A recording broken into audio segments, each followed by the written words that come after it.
Hey, hey, hey.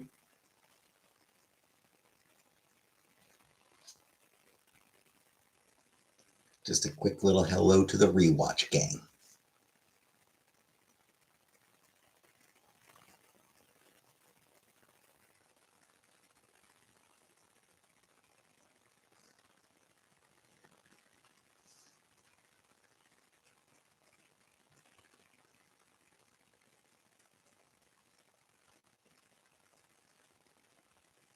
Hey, Buttercup. Oh, crap, that's right. Actually, it's supposed to be. No, that's not the right.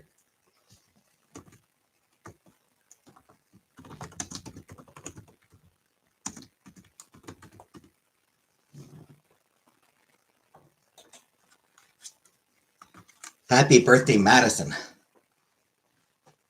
Hey, Aussie girl. The title has now been changed. I have changed the stream title to Happy Birthday, Madison. Hey, Uncle Buck. Do you get here after I changed the title? Before or after I changed the title?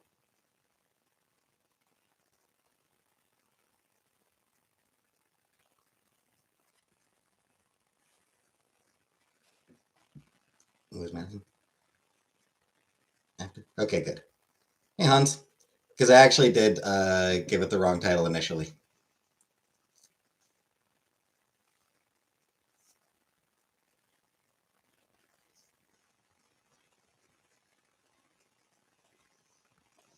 And Madison is Uncle Buck's kid.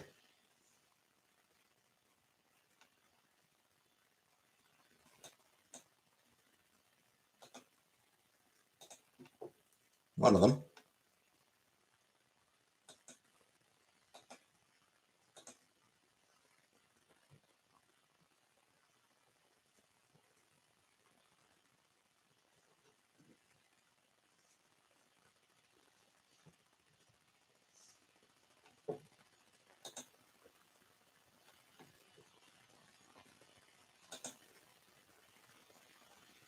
Yes, Meg.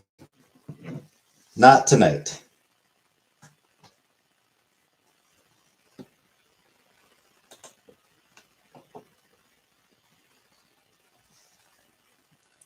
Hi, Casey.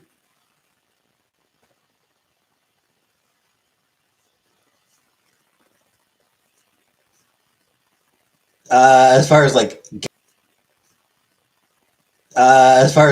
getting together romantically, no.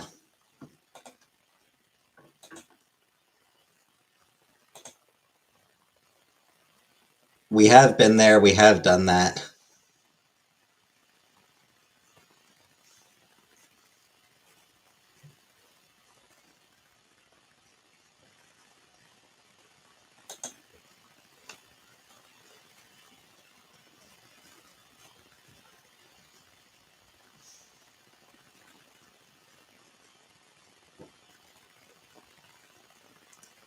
We are friends.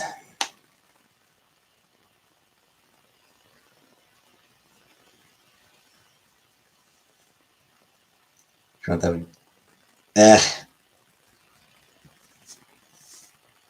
probably not.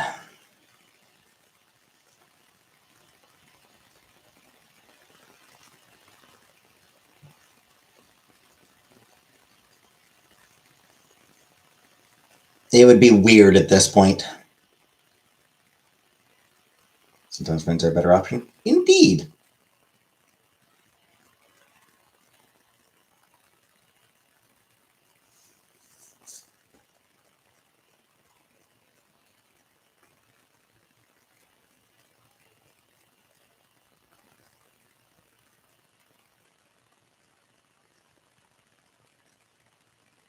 I want to give you a parallel art thing, but then you said you wouldn't be covering the to be continued episode of Owl House. I changed my mind.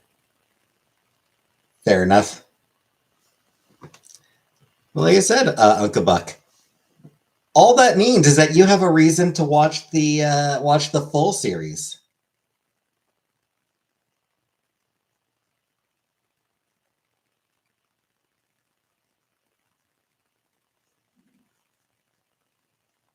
not like you'll have to pay to watch it. Hey, Pound. What's the stream about? The stream is about 2 hours long.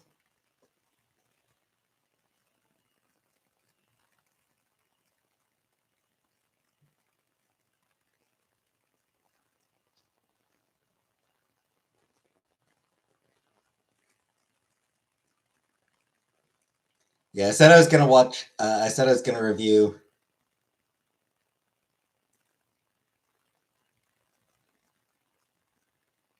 I said I was gonna review like all like or react to the best episodes of the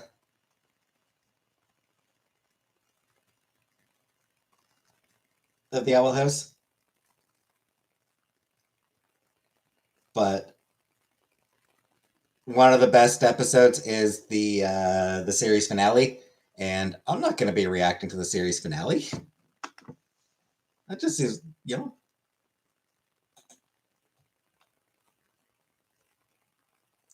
And yeah, we just, you know, whatever comes up, whatever topics come up, we talk about. Just shooting the shit, you know? Just some good old shit shooting.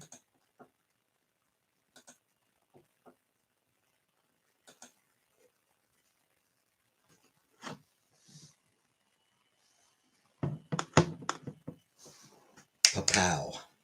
Pow. I mean, there's not a lot of games that I play. I do gaming streams on Saturdays, every Saturday. I do stream mostly discuss fiber optic cables and gabagool. I've been playing Date Everything is what I've been playing on Saturdays lately. We are close to the end of it though. We are almost finished with Date Everything. After which I will be moving on to a visual novel.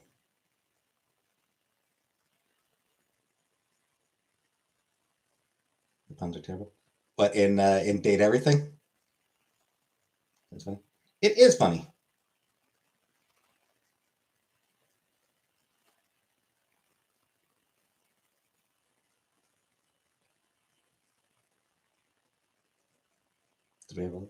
We did not get a love ending with everyone. We got a few friendship endings. We got a fair number of friendship endings. And a handful of hate endings.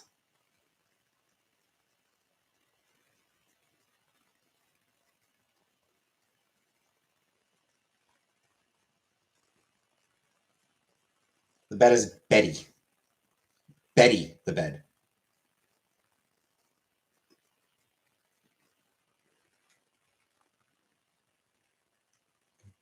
I'm honestly not very good at most games.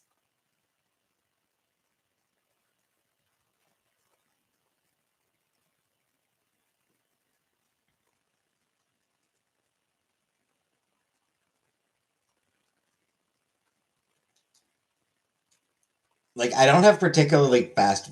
Like I don't think particularly quickly, and I don't have fast reflexes.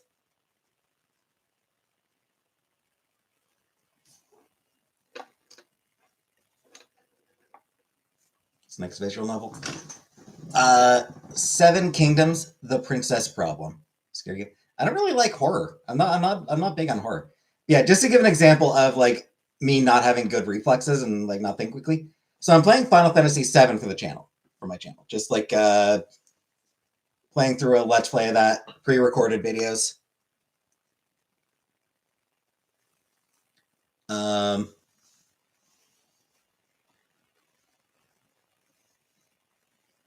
There's a mini game. That's an annoying here. Sims? Yeah. No Sims. Right. So there's a mini game in Final Fantasy VII.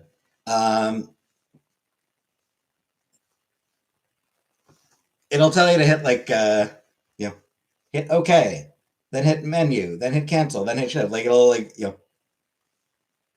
OK, cancel, OK, menu, shift, shift. I genuinely had to basically cheat my way through that minigame.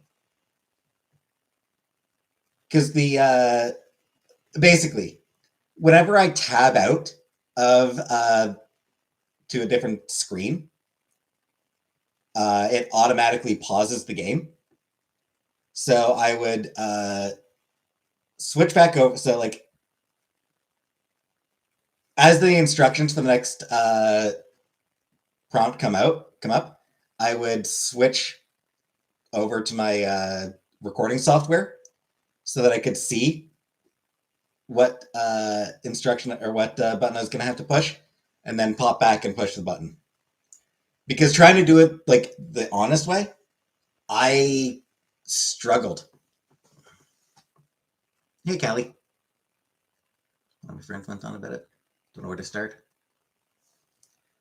What I would say is the Pixel remasters are actually a good place to start. They've got Pixel remasters of the first 6 games.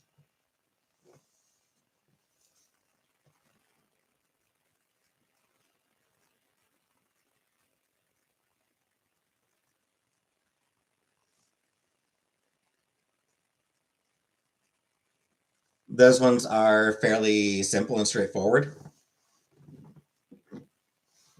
Remember, because they said 4, but I said not first. So Final Fantasy 1 is rough. Final Fantasy 4 actually is a pretty decent place to start.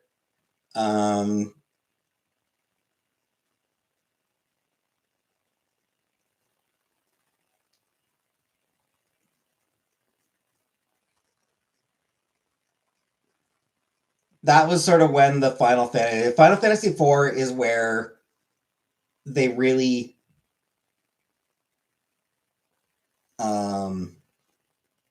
like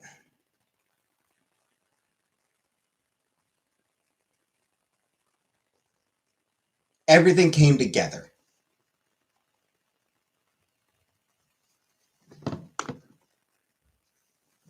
In particular, like it's when they introduced character-driven stories. Final Fantasy 4 was the first character-driven Final Fantasy game. And it's got some serious issues still.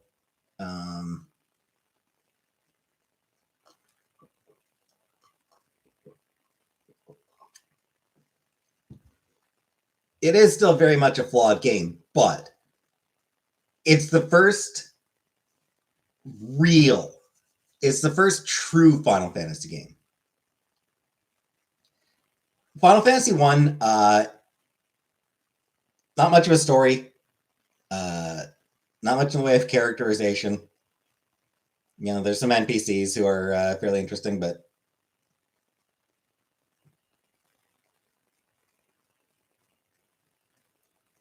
yeah, the first one is notable because it is the first Final Fantasy game.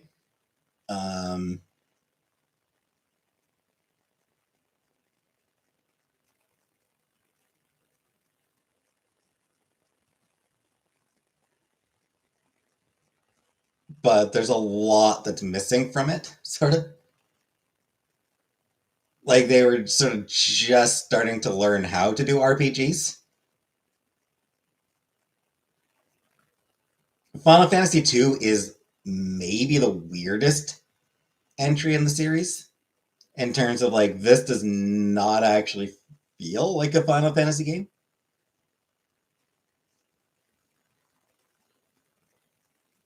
Specifically, the leveling system is exceptionally strange.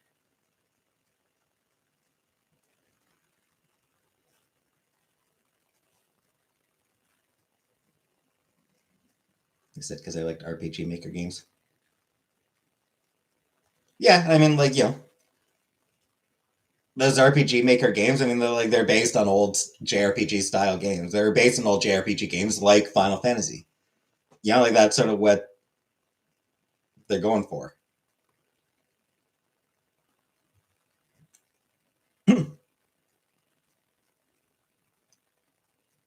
I will say a remake of Final Fantasy II would have the potential to be really, really interesting.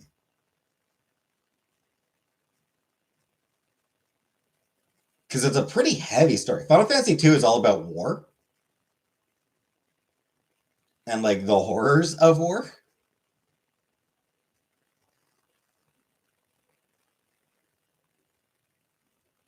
It is kind of it is a very heavy game, or it would be. It would be a very heavy game if they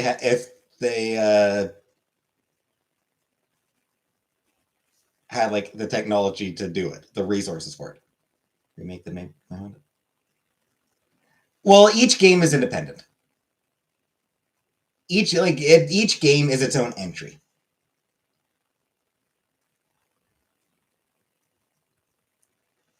So like Final Fantasy 2 is not a sequel to Final Fantasy 1. Final Fantasy 3 is not a sequel to the others. Final Fantasy 4, like each game is its own thing. The exceptions are obvious. Final Fantasy 10-2. You know, Final Fantasy 10-2 is a sequel to Final Fantasy 10. Final Fantasy 13-2 and 13-3 are sequels to Final Fantasy 13. But other than that, like it's, you know, I can play later. You can, yeah. I mean, you can jump in with the most recent game. You can absolutely jump in with the most recent. The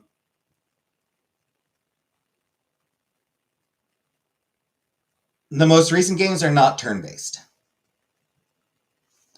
That is the one thing to bear in mind with the modern Final Fantasy era. They have abandoned turn-based gameplay. It is more just pure action.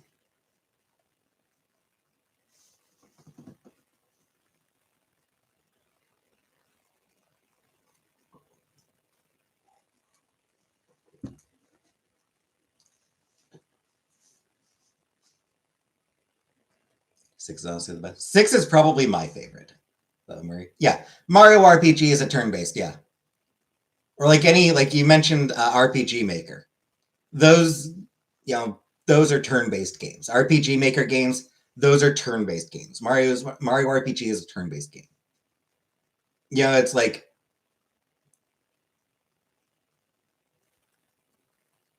you know, you get your turn and like you sort of choose your action, and then you know you take your action, and then the enemy gets their action. Yeah. Modern Final Fantasy games don't do that.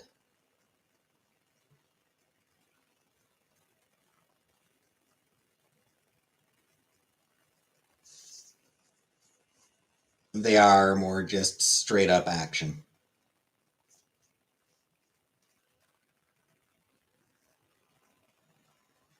Yeah, yeah. Any game you start with, you're like it's going doing its own very own story. It's doing its own original story. Um, try Persona. Some games will have like sort of like some of the games will have references to things from other games as like Easter eggs. But I mean, like I said, those are just Easter eggs. Those are things that people who played previous games will be like, hey, hey, hey. But in general, yeah. Final Fantasy VIII has absolutely nothing in common with Final Fantasy IV. You know, if you jump into Final Fantasy 15, it's like you know, Final Fantasy 16. Final Fantasy 16 has no references to Final Fantasy 15. Occasionally, maybe an Easter egg or something, but like it's not. They're different worlds, basically.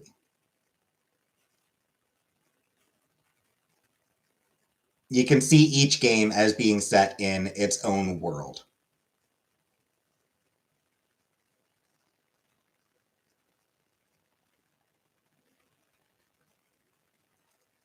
Try a second. Like I said, 2 is very strange.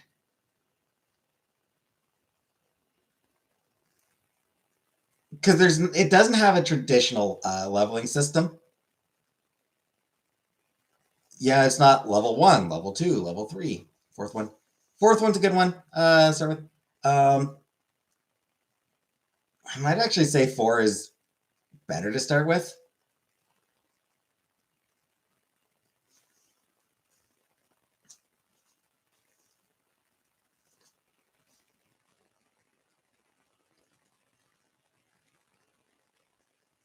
Like I said, Final Fantasy IV is the first time that they got the formula down.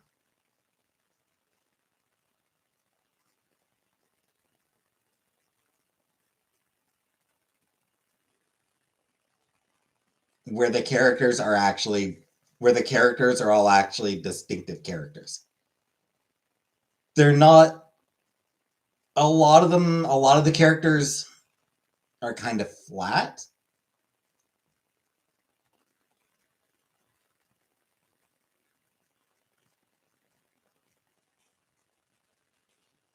I bet it because you don't get my friend as #1 fan of it. Didn't expect you to save it. Not FF person. Yeah, I've been enjoying going through the series. Yeah, so the way like in most RPGs, level 1. Now you're level 2, and you get boosts to these stats. Level 3, you get boosts to these stats. Level 4, you get boosts to these stats. Final Fantasy II does not have levels. Instead, the way it works is your stats increase based on you using them. So every time you hit an enemy with a sword, you're like, okay. It's not blasphemy. It's like I said, it's very much the black sheep of the Final Fantasy series. So yeah, you hit an enemy with your sword, you get a tiny amount of experience to your sword skill. And when you've hit enemies with your sword enough, hey, your sword skill just leveled up. Enemy hit you, you get a little bit of experience towards leveling up your HP. Get hit enough, hey, your HP goes up.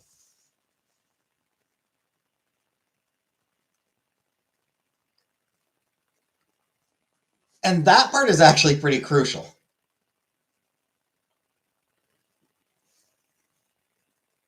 Because, like, if you want to boost your HP, the easiest solution, quite literally, is to beat yourself up.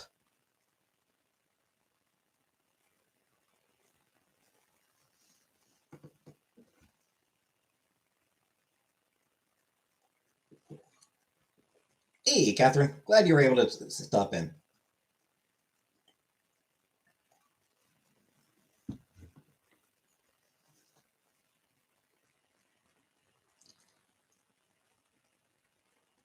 It's an interesting leveling system. Like, it actually is a really interesting concept for a leveling system. It's just the implementation wasn't really the best.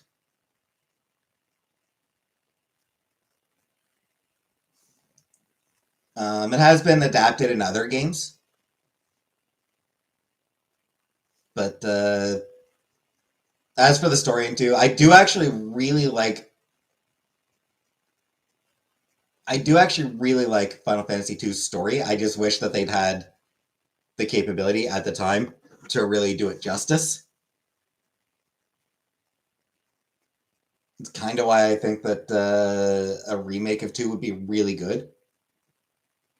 It would be a really cool idea because they could do the story justice. The word implementation makes me triggered.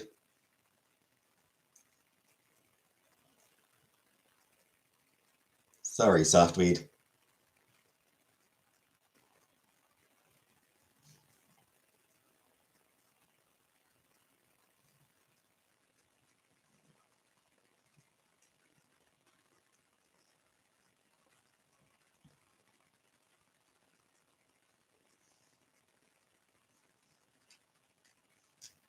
Reminds me too much of work. Fair enough.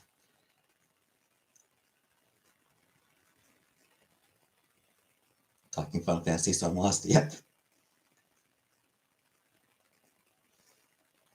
I do not have a geeky audience.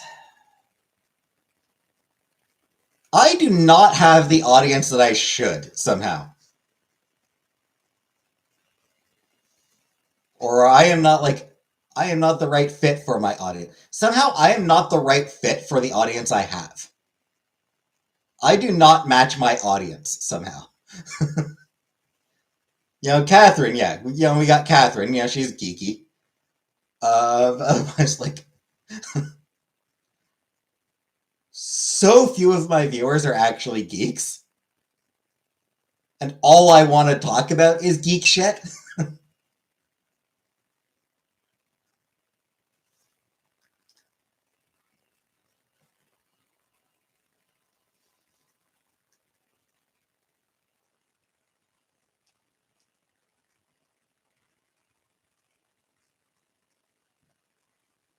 Like, you don't live anywhere near me, I'd be annoying as hell.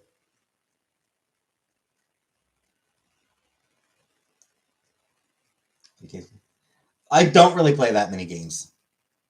Like, there's not a lot. Like I said, I've been playing through the Final Fantasy series. I've got most times on Saturdays, like for my gaming streams, they're usually visual novels. You watch my games sometimes? Oh, thanks.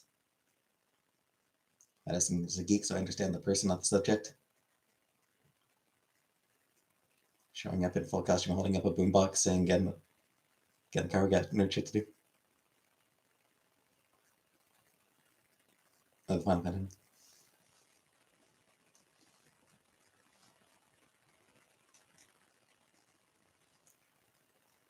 I am still enjoying making my way through the Final Fantasy games. I will admit, now that I'm on 7,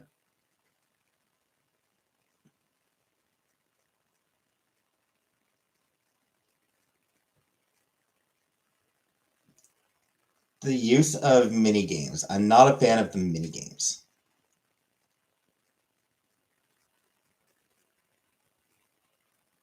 Not beyond making a fool ass myself.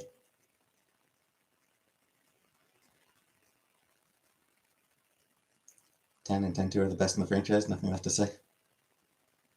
Cove is my iconic side character. Yeah. We love Cove. We love Cove. Hey, Shelly.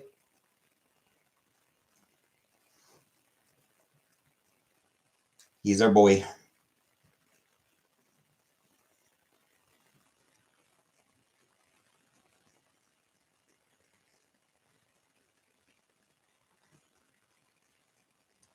It's cool Flash games.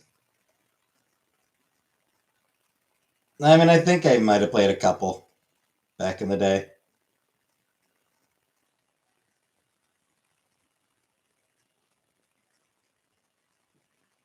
I mean, I would assume I did.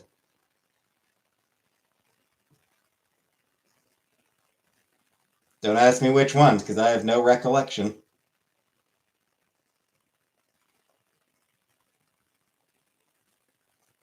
Hey, Brooke.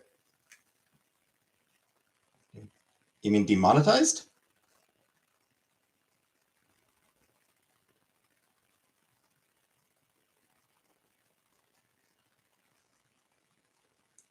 Seriously?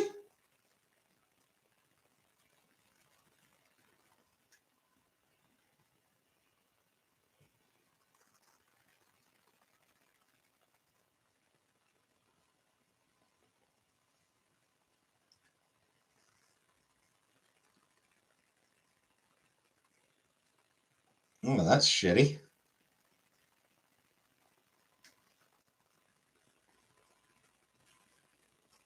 Ooh, that's real bad.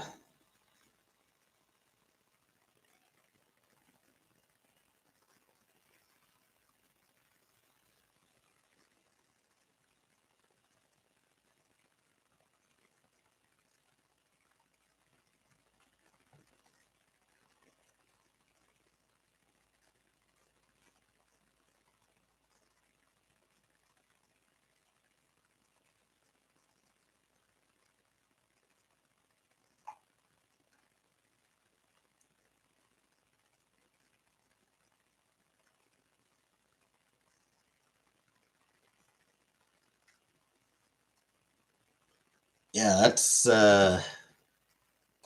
that's very bad.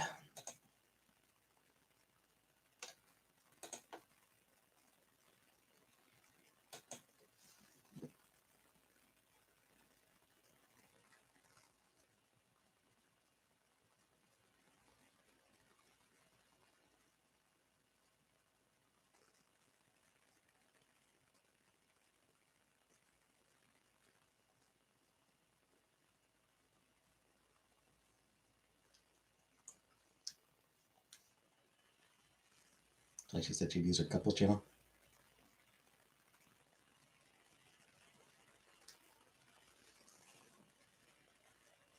Because I mean, that was her income right there. Hey, pause. I don't know. I sent her a message just now asking.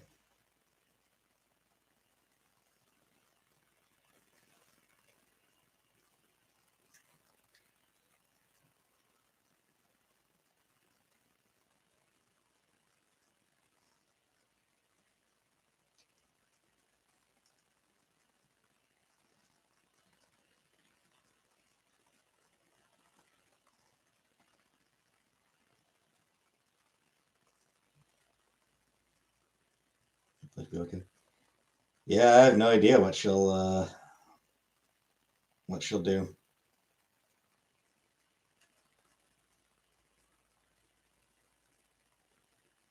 It's not like she's got any savings, so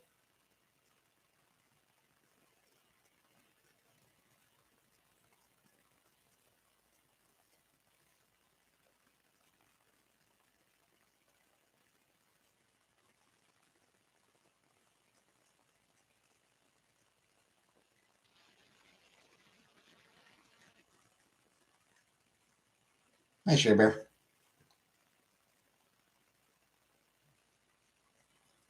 Couple channels still monetized.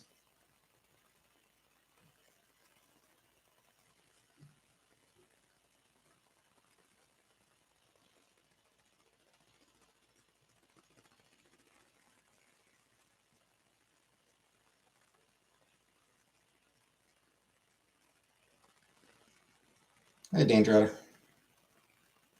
Hey, Melon.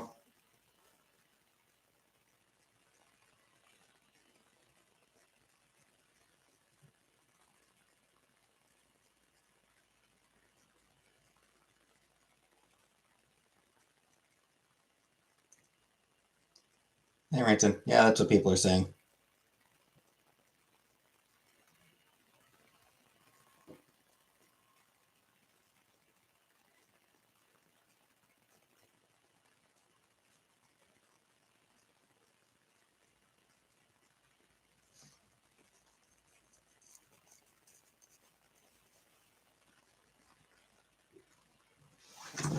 Hey, Vanna.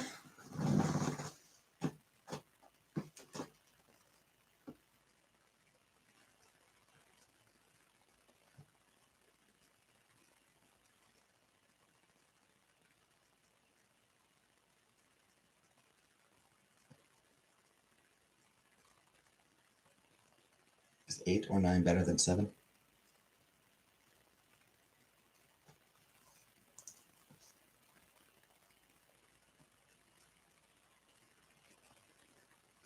They're all fine numbers.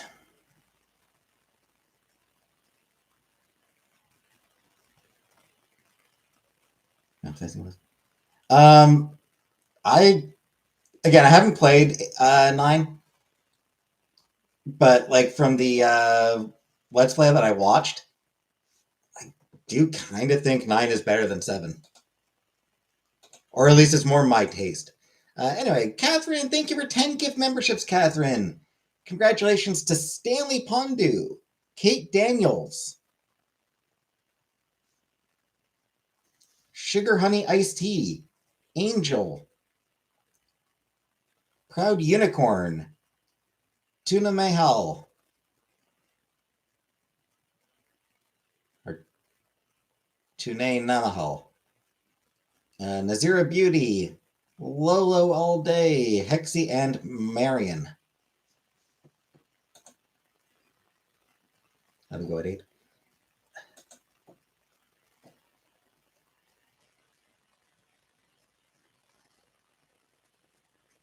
My issue with 8.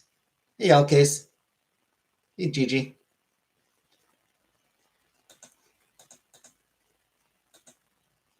Well, I've got a couple issues with 8.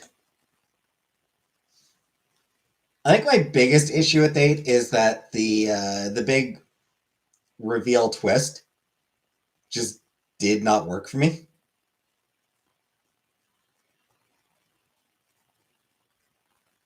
Hey, Beach Life. No spoilers, but the big reveal about Squall's origin, Squall's youth.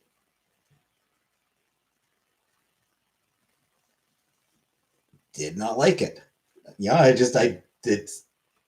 It just felt confused. Or not confused. Convoluted, I don't know.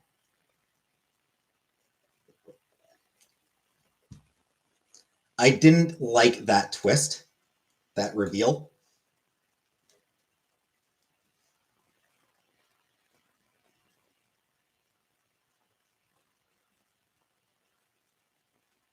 The other issue is that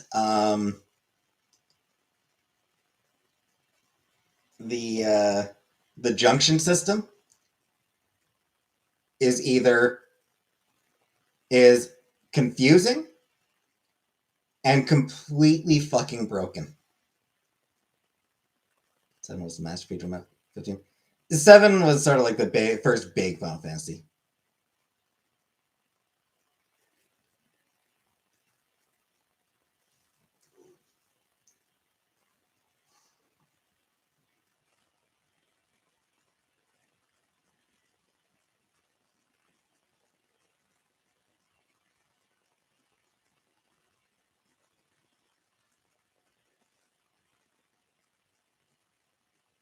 Yeah, that's storyline in bits now because of you.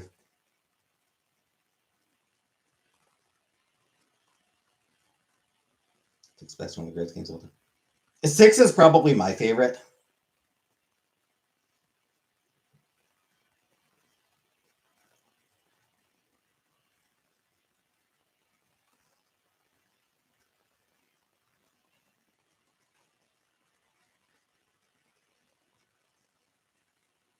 One thing I'll know, for a lot of people, I feel like a lot of people, the first Final Fantasy game they played is their favorite. Like the people who grew up on 7, that's their favorite of the series. The people who grew up on 8, that's their favorite. The people who grew up on 10, that's their favorite. I didn't grow up on any Final Fantasy.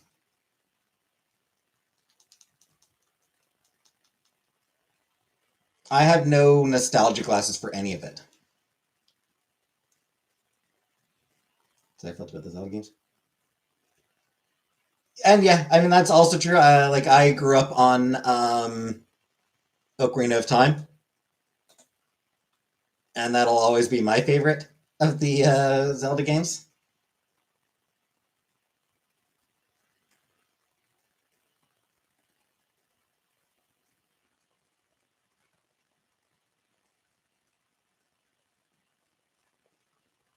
Six blew everyone away. Never seen anything like it. Yeah.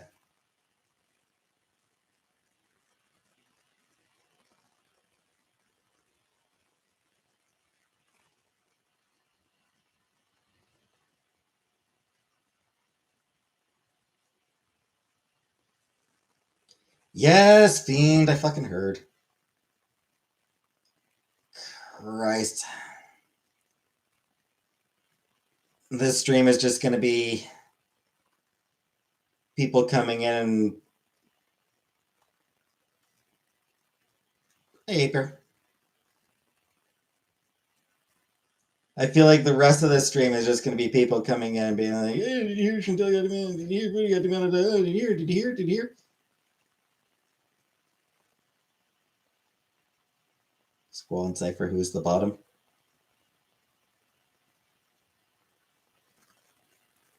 They're both bottoms.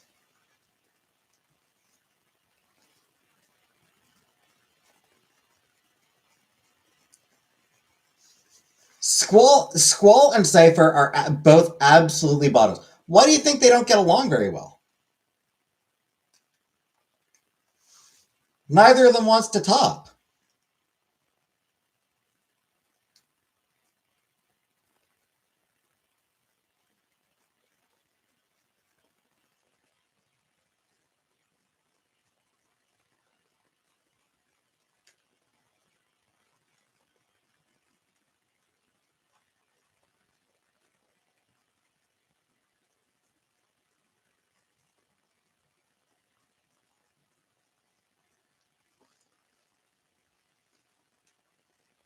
Thing is, Cypher wants to see himself as a top. I think Cypher sees himself as a top.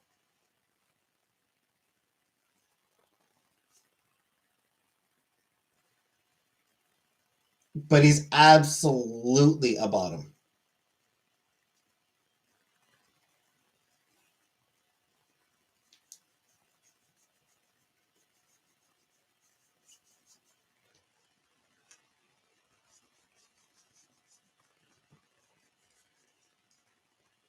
Squall has no issues with being a bottom. He knows that he's very passive.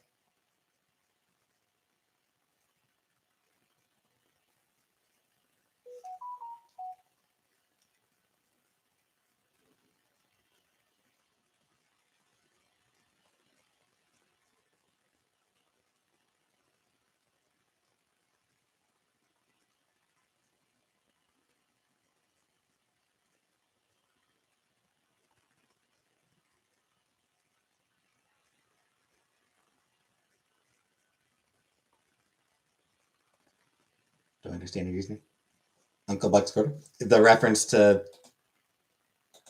the movie Uncle Buck.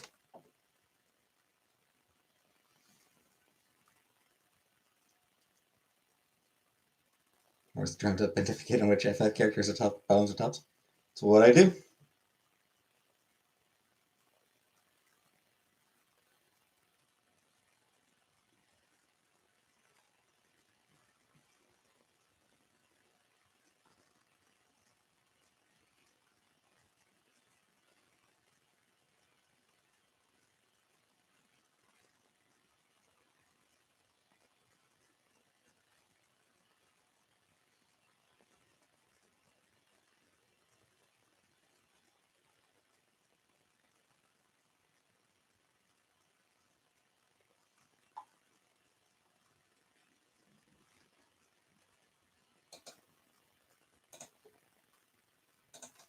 I am a no drama person.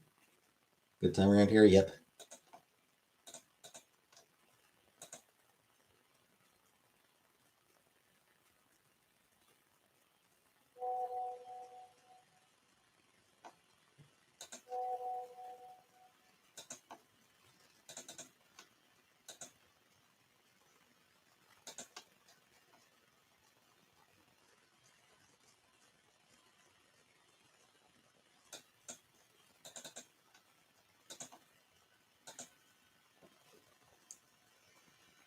Even Cloud gives bottom energy, especially in remake.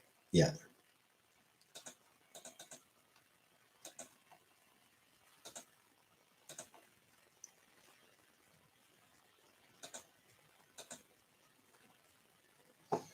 Yeah. For Final Fantasy VII, Cloud is a bottom. Tifa is a verse. Aerith is an absolute top. I think Ben's much for a couple. Yeah, they were probably platonic soulmates. In every Final Fantasy game, Biggs and Wedge are platonic soulmates. Pontificate was always using the Pope sense of the word, so I had to look it up.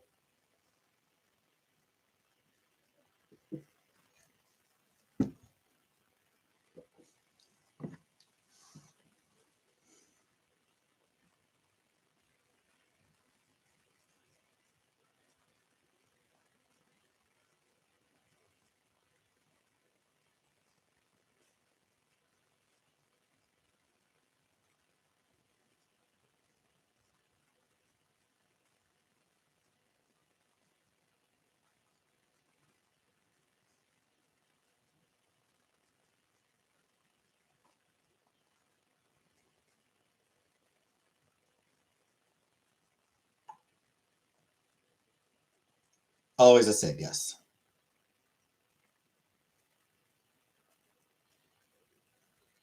You guys think Jim from The Office ever topped Dwight? Hey, Mike. I never watched The Office, so I can't say.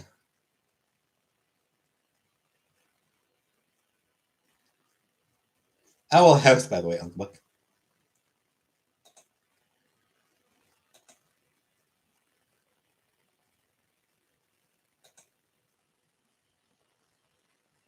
What did I mention? Wait, what did I mention in the Owl House episode? In the Owl House video? Did I mention something about your name?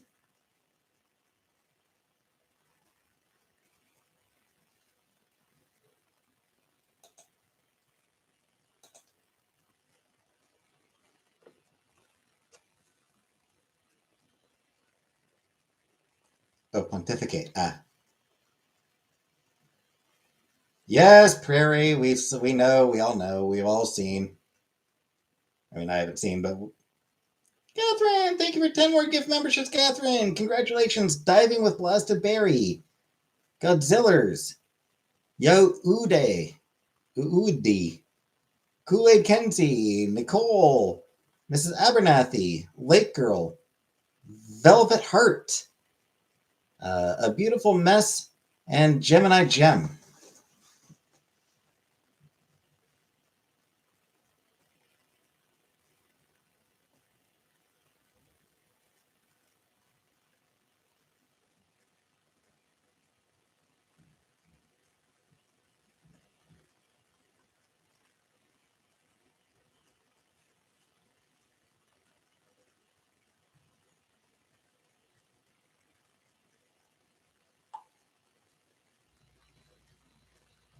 Anti-pontificate.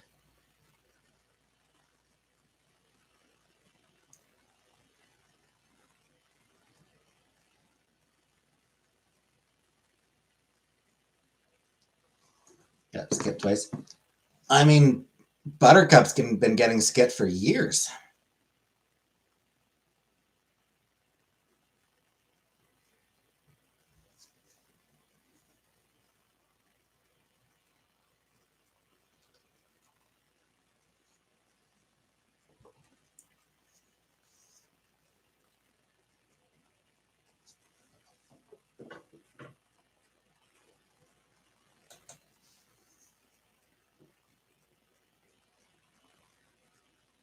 Guess what finally arrived?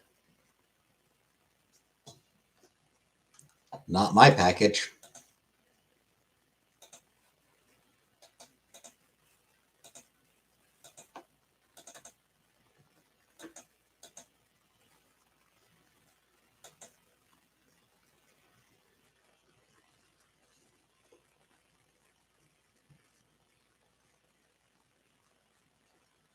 My package was last seen in Chicago, actually. Chicago International. So it's left the international facility.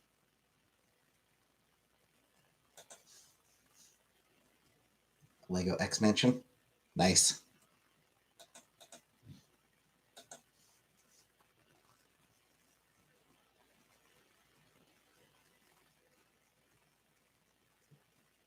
Pretty sure I would have noticed that.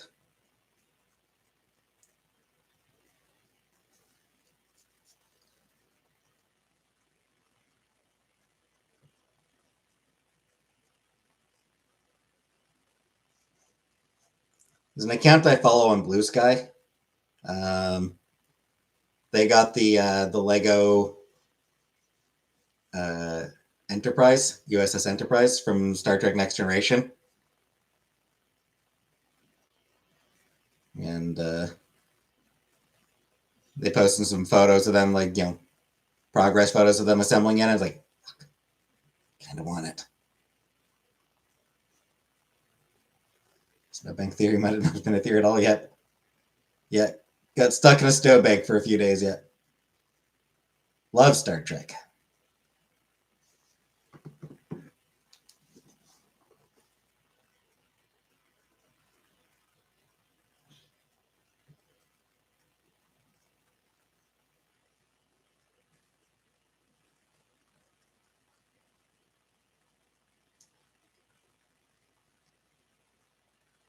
Sadly, though, with Paramount deciding to go in uh, on fascism, with Paramount deciding to embrace fascism to become an arm of fascism, I can't buy, I can't watch Star Trek anymore. I can't watch Star Trek anymore. Star Trek Bridge Crew, eh, probably not.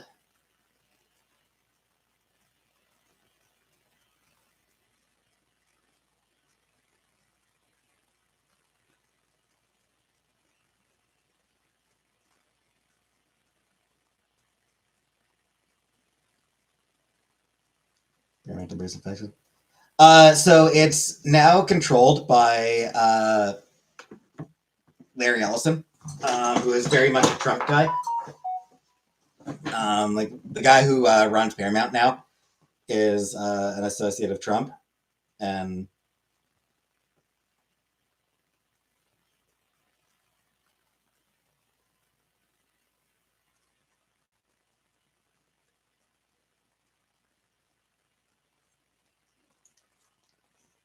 like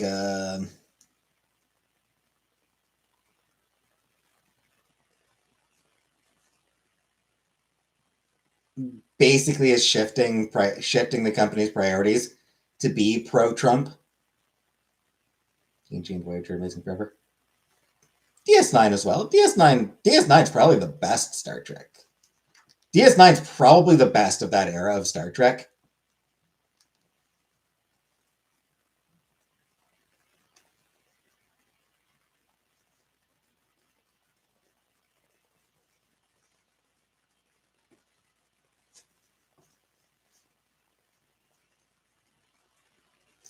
Yeah, and like as part of there you comment.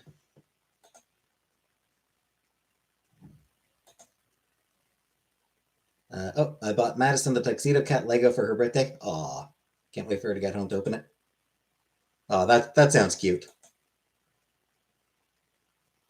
That does sound cute, Uncle Buck. Much like a cop show, just in the SD universe for exploring.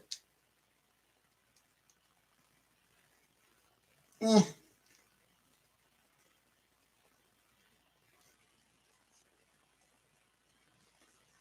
I mean, I wouldn't even say cop show.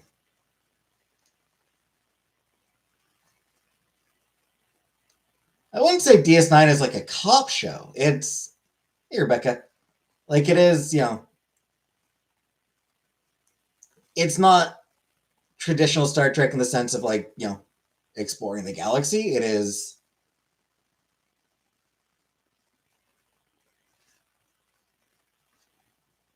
but that kind of works in its benefit. Like the way it's set up kind of works in its favor because the focus is on the characters. $79 on sale. Looks just like Katana. Aw.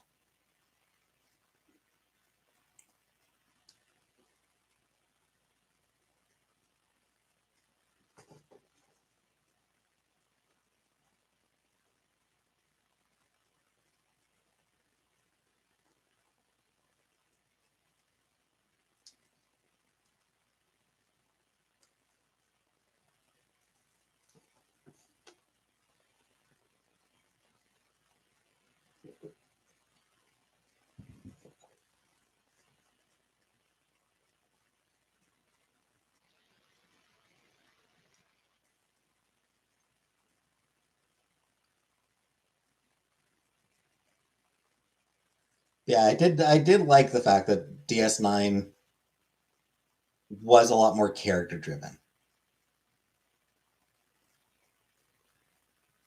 Cisco's legit. Oh yeah, Cisco's awesome. Icarus Factor. I think that's when they really started developing Troy. Kind of actually, yeah. Poor Troy. She got so little to do for so long.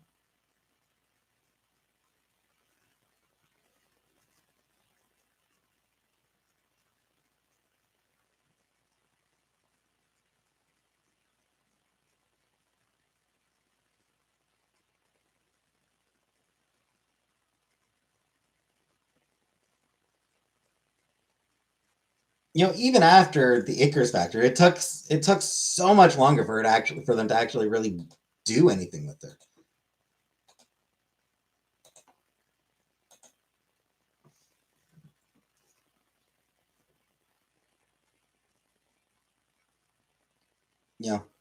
Have her occasionally send the bridge to say, I don't sense any malicious intent, or I sense malicious intent. They still weren't doing anything with her by the end of season 2.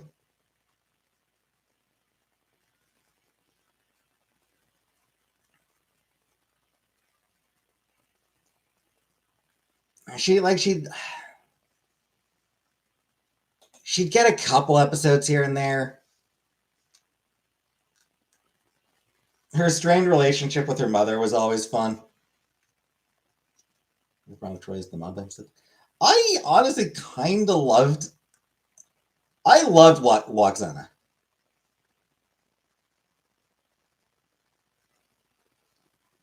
Loxana was great. She was just so much fun.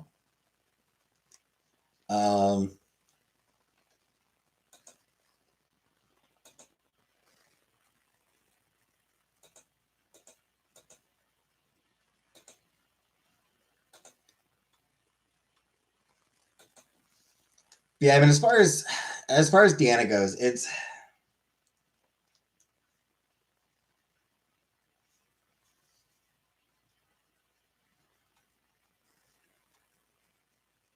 her insights were a big thing. But often they were so like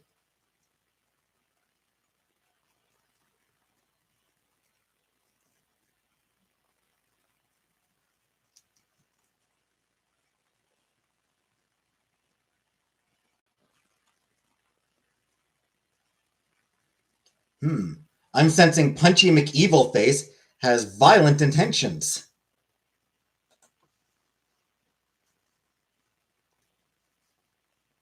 I'm sensing this exceptional. I'm sensing that this blatantly suspicious figure isn't being honest.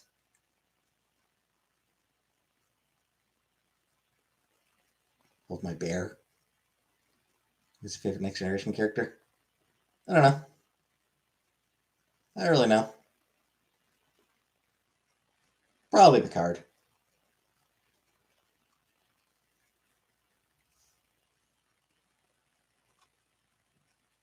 Was it the same impact as Picard, at least for me, because other approaches and views? Riker is good. But yeah, like they were all good. Like I said, I just wish that Troy had actually gotten more to do than I sensed the suspicious person. I sense this exceptionally suspicious looking person isn't being honest.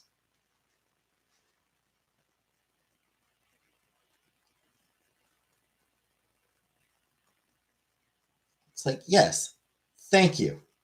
Thank you for telling us that the obvious liar is lying.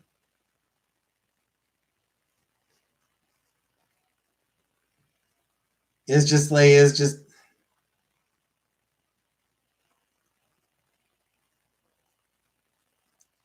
the writers clearly didn't really know what actually to do with her.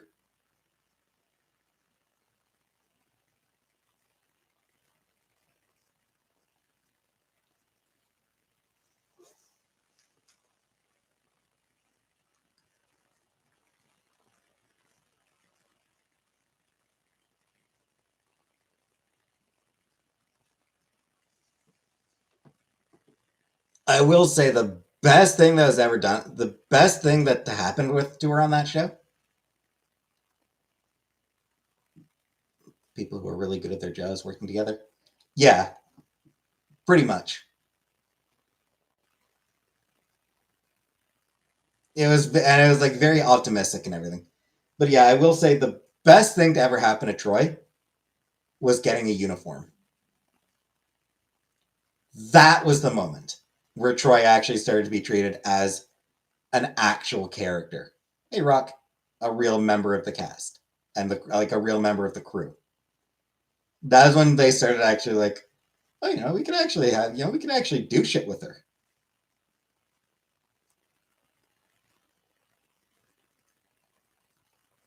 No, even by end of 2, they still didn't.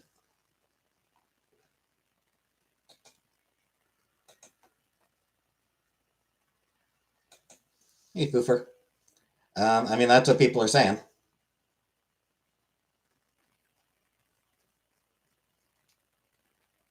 Like I said, it was when she got the uniform that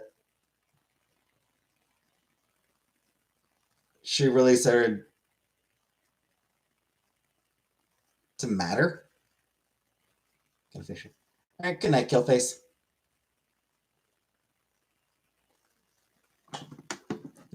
Also, it looked good on her. She fucking rocked that uniform.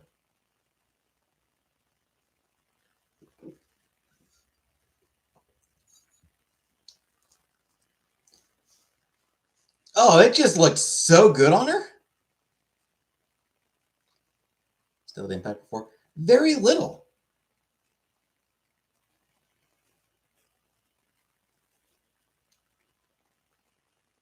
Hey, nice, Uncle Buck. I'm going to get water. You get some Tylenol. I'll be back in a minute.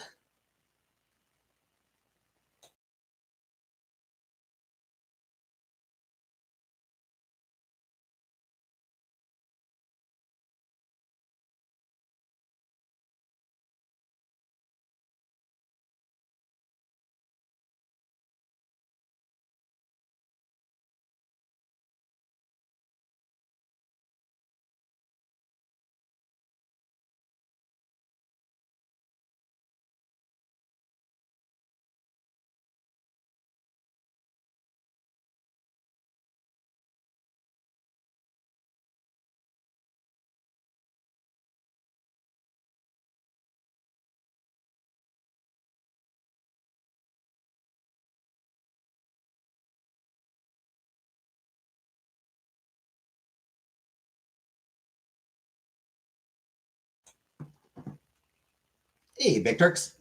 Oh, it's your birthday as well. Happy birthday, Big Turks. But yes, Rock, I am talking about the full body suit. I mean, she had two. Like both of them were full bodies. Like both are. Hi, JJ. Yeah, both of her, like both of the outfits she wore. I mean, like there was the skirt in the first season, or scant. No, it was skirt, whatever.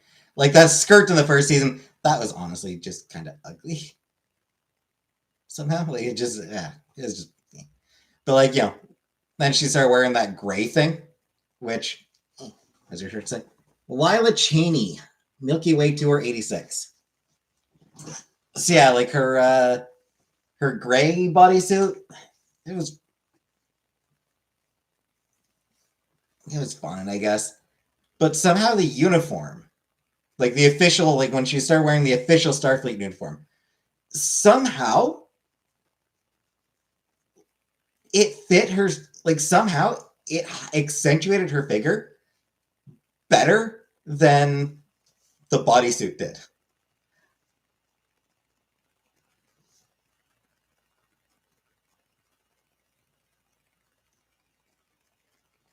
There wasn't much difference in terms of coverage, just like this area here.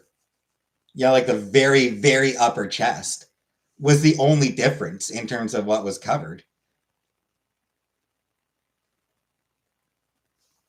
But like, Command is so sexy, yet women in uniform, yet.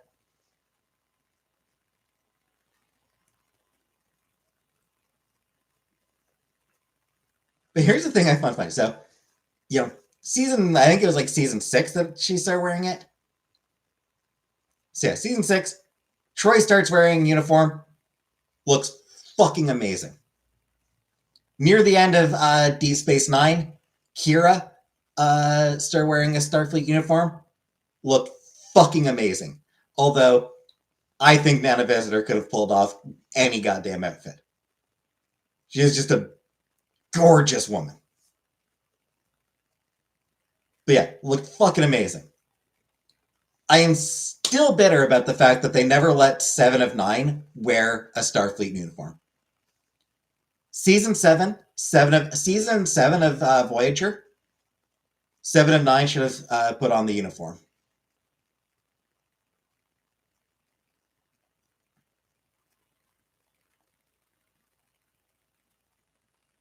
Five, six. Yeah, I don't remember what. I don't remember if it was season 5 or season 6. I think it was season 6. I feel like it was season 6 where that episode happened.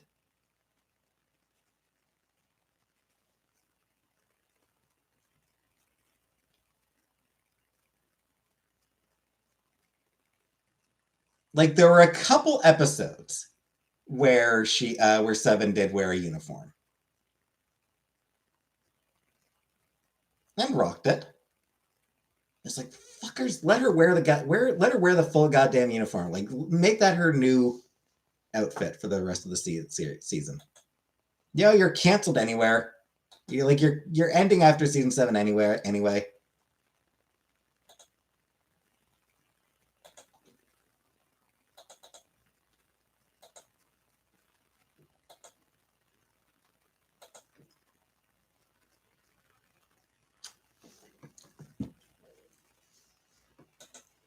Get her out of this stupid skin tight bodysuit and into a sexy ass uniform. Look at Jordy with or without the visor. Riker with or without beard. Riker with beard, absolutely. Riker definitely needs the beard. Jordy, I mean, Jordy looks fine with and without the visor.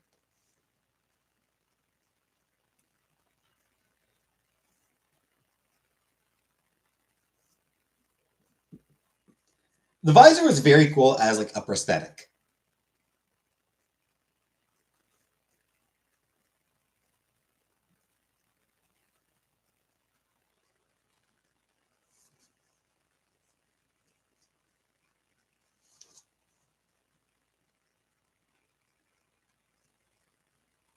Wings trolls, yep, vaguely.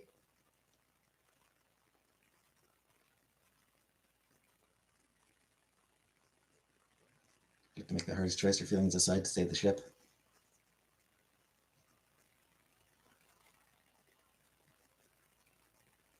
Data started getting fat. Always makes me chuckle. Yeah.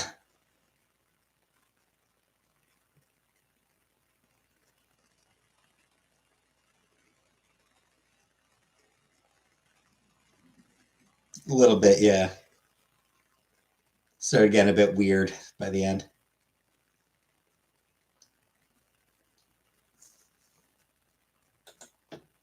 Hey, Tanea.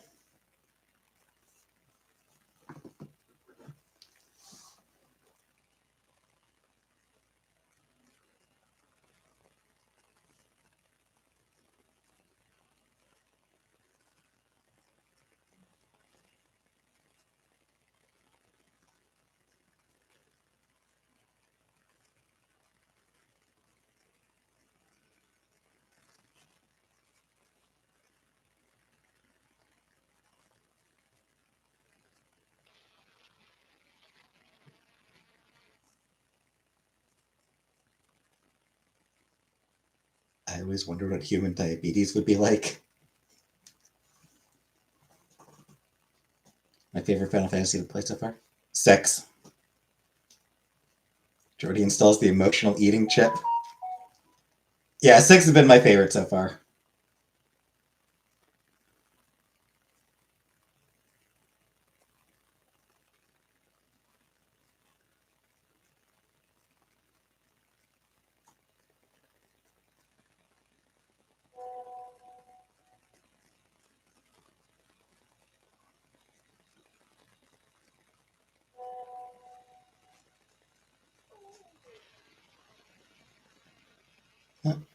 Good night, Catherine.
She already has Tuxedo Cat Lego.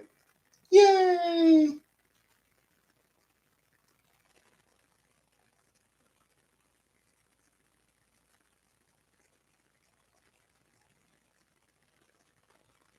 Catherine, thank you for 10 more gift memberships. Congratulations to Dastardly Deeds Kung Fu Fuckery, Tanya Berry, Nubby Goat, Nickypedia, Sunday Rain, Key Lime Pie, Scottish Blueberry, Probable Hobbit, Old Meat, and Rain Slowly.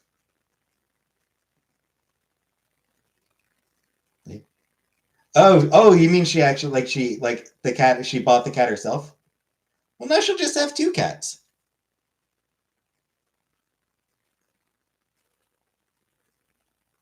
She'll just have 2 Lego cats.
Tell her to go live on Couples Channel.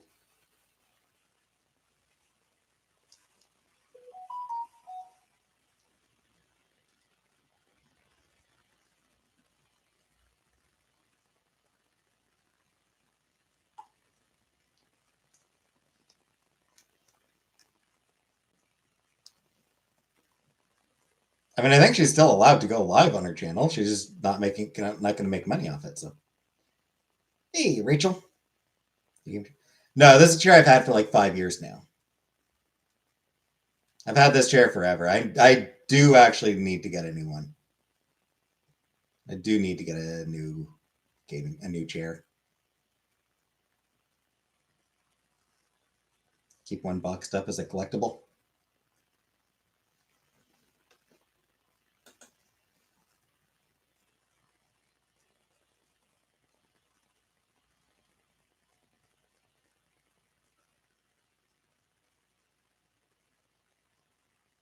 Show extent condition.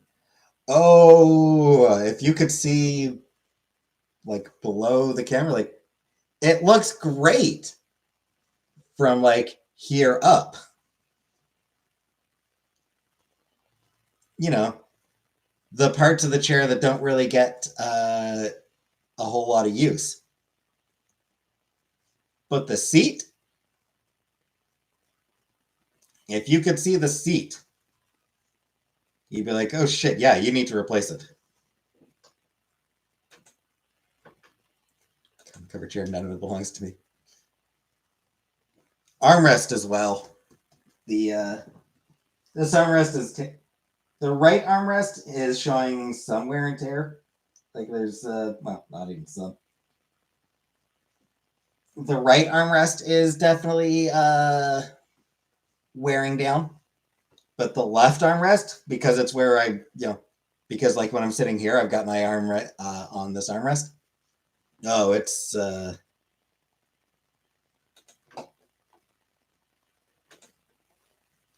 hey Specs.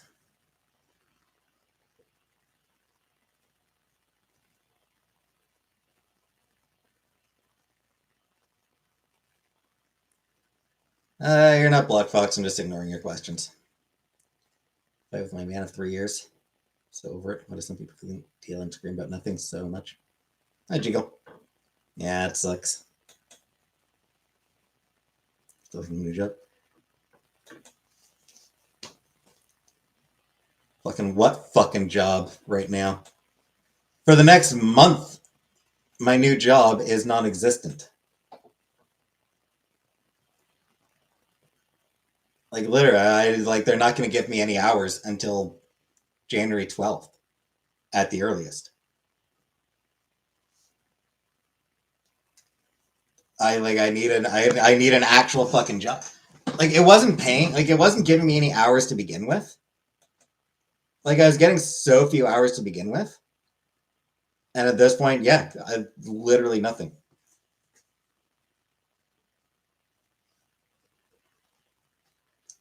Literally 0 hours for the next month.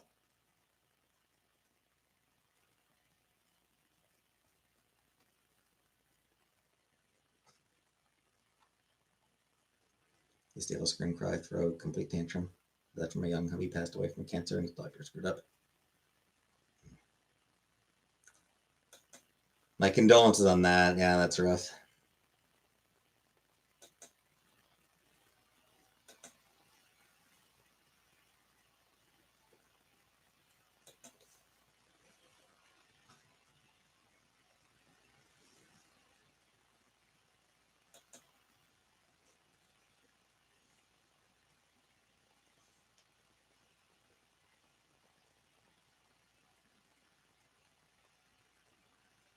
Hey, Sherilyn.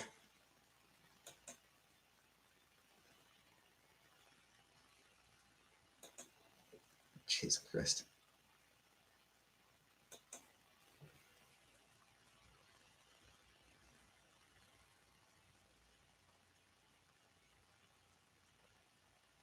Hey, Gensha. Hi, Milky Chai. Yeah, just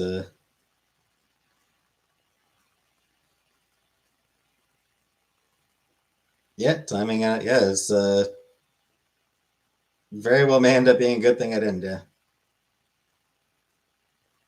I'll break up with this guy. Fair.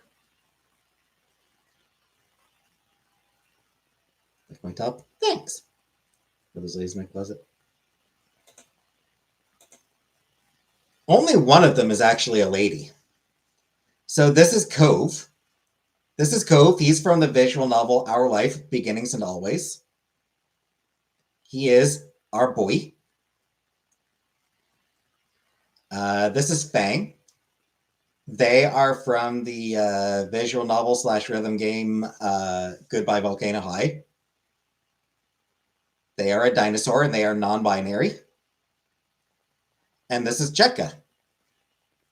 She's from class of 09. Love Goodbye Volcano High. Yeah, I honestly, I generally enjoyed that game. Foxcabs, welcome Foxcabs. Thank you for buying a membership. Hey Bertha. I mean, I'm surviving for a short while longer. Hi Trisket.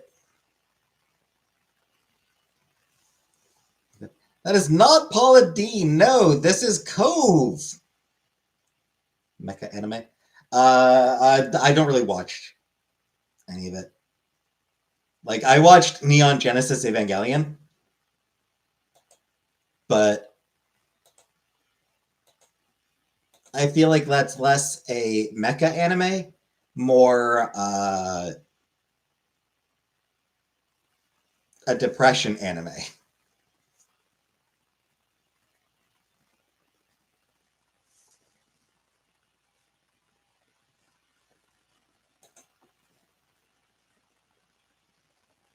The anime I've seen is Death Note, Eureka 7, Gundam Wing. What's happening? Yeah. Nothing good. I'm playing chill with my earbuds and me and make cookies. Ooh, cookies, nice.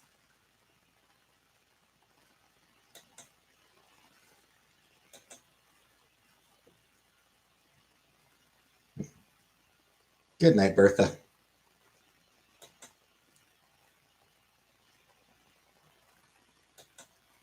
Scrap. Thanks.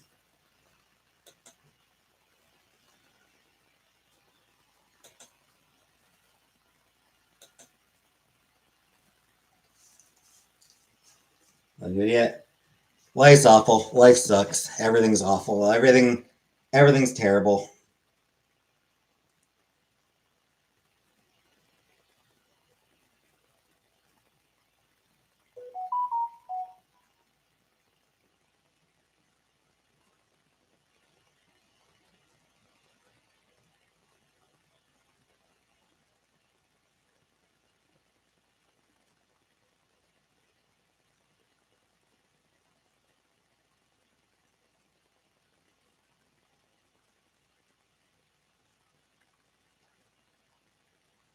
Hate that YouTube or that Twitter, like my mom's still on Twitter, so I sometimes chat with my mom. Like I sometimes text with my mom on Twitter, and Twitter doesn't send me alerts whenever I have a new message.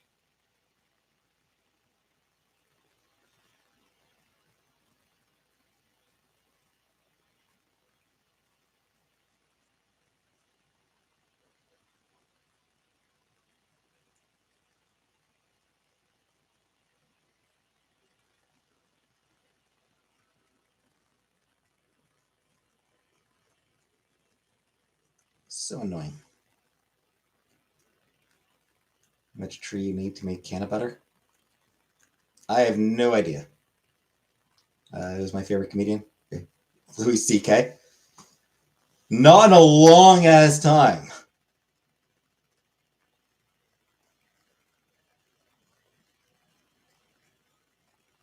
Don't I acid?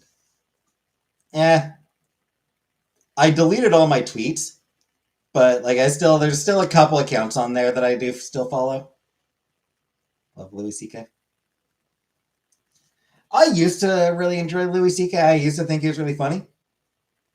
Um, hey Puffin, hey Sassy. But yeah, his whole force women to watch him masturbate thing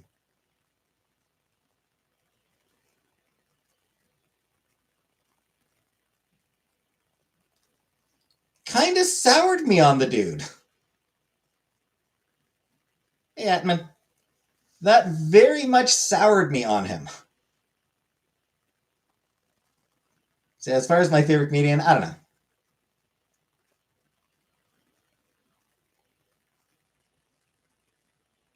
Don't watch enough comedy.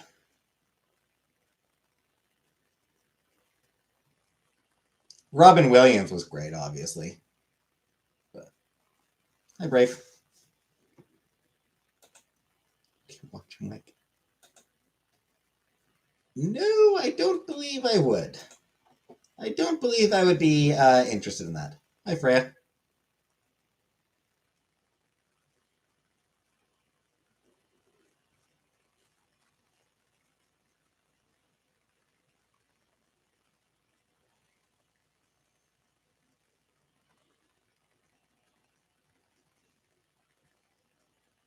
I would, but I'm a sick bitch. Not Louis cranking his red rocket.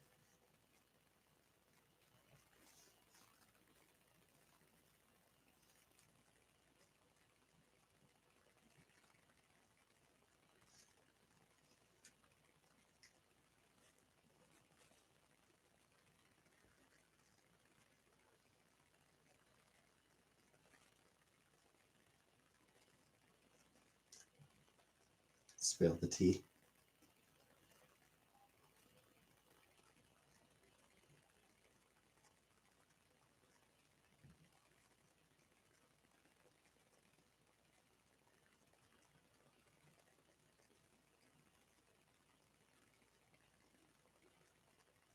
All right, all right.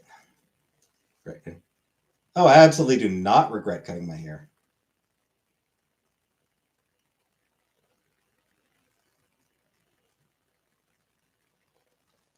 All right.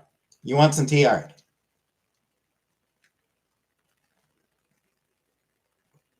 Here's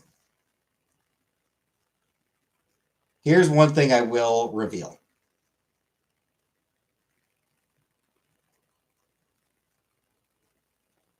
This Peach Momoko variant cover for Absolute Martian Manhunter is fucking incredible. This is fucking gorgeous.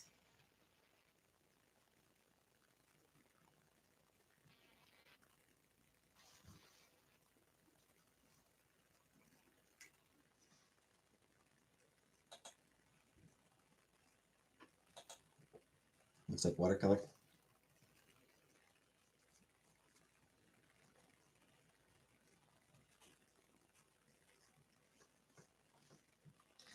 It was gonna be some shit. Here's a thing she did for a Ms. Marvel cover. Actually, I don't think these are variant covers. I think these are commissions, actually. Yeah, these aren't variant covers. These are commissions that she did. So yeah, these are just some commissions she did for whatever is going on. Gorgeous Ms. Marvel one. Something for Something is Killing the Children.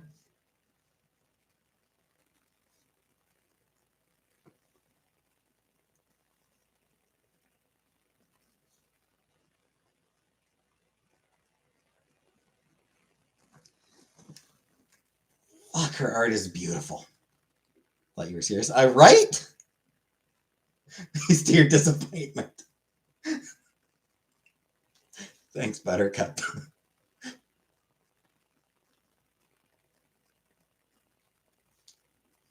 Only comic I've ever read is Crust, which I've never read. A lot of great comics out there, though. So. And anyway, Fox, I do not draw, Fox. I do not have the patience to learn how to draw. Don't read Crust. Way too graphic. Yeah, I don't remember.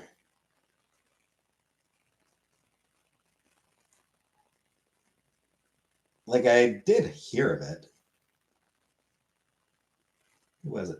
Oh, fucking Enos. It's a Garth Enos comic, so you can rest assured I will not be reading that fucking bullshit. Fuck Garth Enos. As a writer. I don't actually know what he's like as a person. I have no idea what Garth Enos is like as a person, but as a writer, fuck that dude.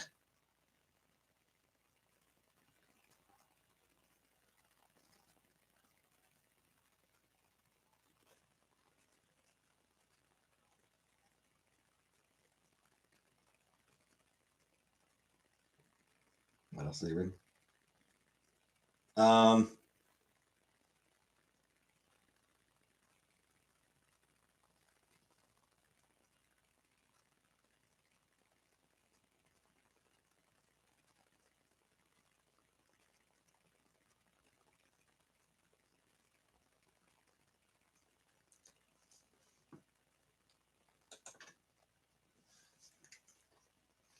he's written a lot of miserable shit.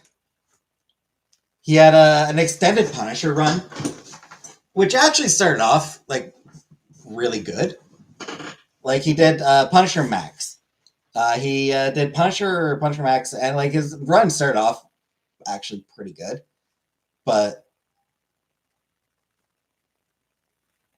as it went on, it just became like, ooh, look what an edge lord I am. Look how edgy I am.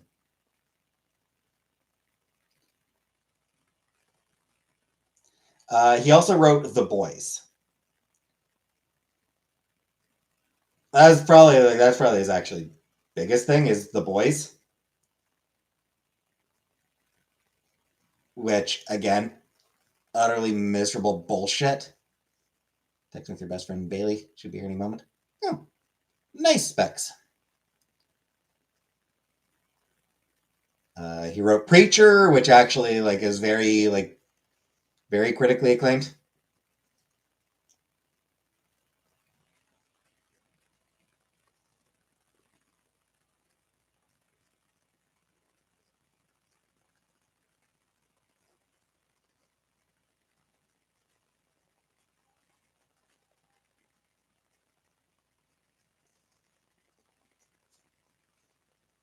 Down here. It's 9:30 where I am, and it's texting like a psychopath. I just pack the kids up and rent a cabin in Canada.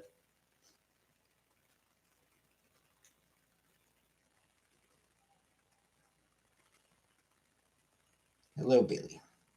It's one coming either read after watching the show.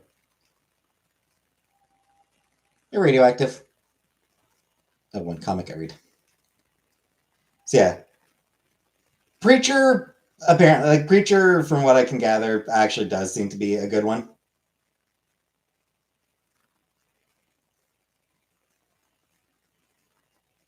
He wrote Hitman. I suspect the impression I get for Hitman is that it's probably pretty good when it's not dealing with superheroes.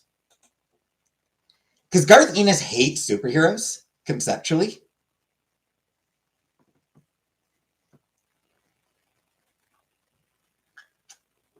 Dad bod, come, gentle bear.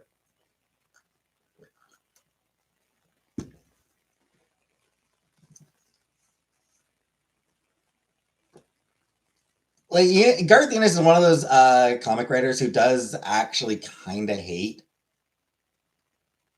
superheroes, with very few exceptions. He does love Superman, has immense respect for Superman. Across the superheroes or regular heroes, everyone has talked, which is kind of a standard thing for him. Is that like everyone fucking sucks. Shelly Doxy, thank you for $50, Shelly Doxy. Eat, drink, and be merry. Thank you very much. I've never read Crossed, but like I said, I've read chunk of his Punisher stuff, and I've read first volume of The Boys, and it was so fucking miserable.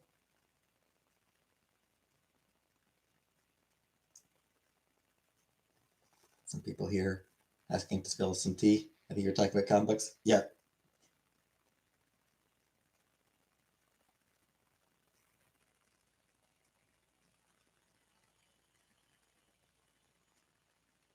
That's right. I try. I mean, I don't try very hard, but I try. You live in Ottawa as well? Oh, and Ontario as well? Nice.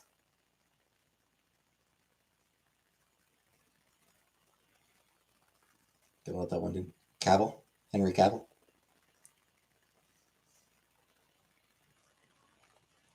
One thing I heard is that Henry Cavill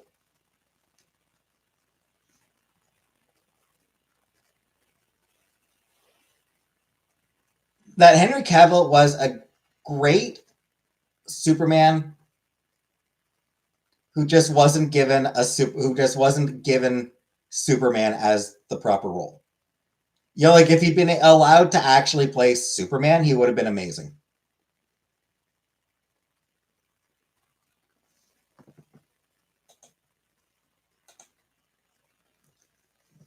But instead, like the role he was like, they weren't really Superman movies. 6:35 in California. Yep. Hour from Cornwall. Nice. Past your bedtime. All right. Oh, good night then, baby. Very handsome. He is handsome. And the dude they've got playing Superman now, apparently, is, again, from what I've heard, is also like very good in the role. Like they got a really good Superman right now. Who also seems to just be like a really nice dude, which Superman should be the nicest guy.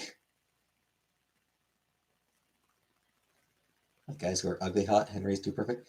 Yeah, but Superman should be kind of perfect. Oh, thanks, thanks, Akasha.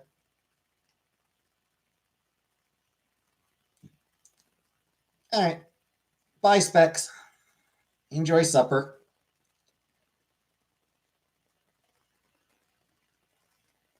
Like Superman is one of those guys who should look pretty much perfect. As Superman. And I think that's a crucial thing as well. You need to be able to do both. You need to be able to You need to be able to do Superman and Clark Kent as to the same person but different, like showing like where it's believable that people don't recognize them.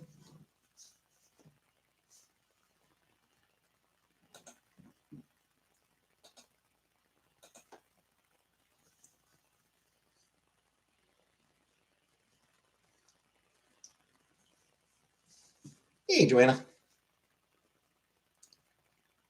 And Clark Kent should be important in a Superman movie.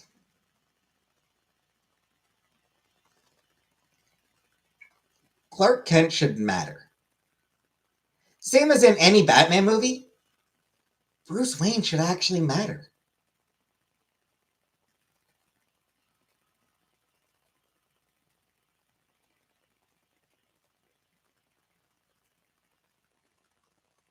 Like, I think my biggest complaint about The Batman, that movie,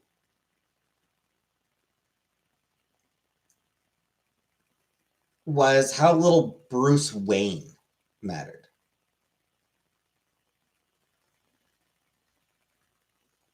Even when he was like, even when he was out of the costume, he was still Batman.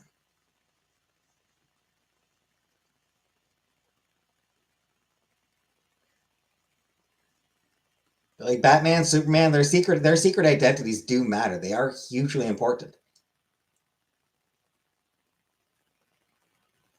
Not even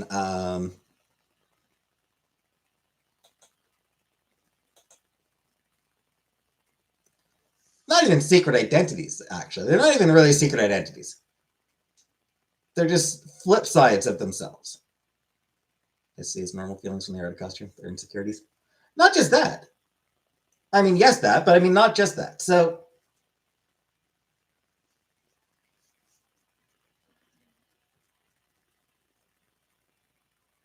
Clark Kent is who he is in private. Clark Kent is who he is when he's sort of feeling comfortable with himself. Clark Kent is just like, his life. Clark Kent is his personal life.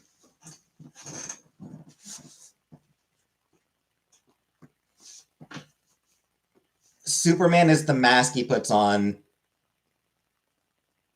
when he needs to help people. He is still a hero in both forms. And like, as Clark Kent, he's a journalist. He's an investigative journalist. He's like dedicated to like seeking out the truth. Like as Clark Kent, he uses his Clark Kent identity to like, to write about things that matter to him, to tell people about things that matter to him. It's not even that he's boring. It's he's mild mannered, but like Clark Kent matters.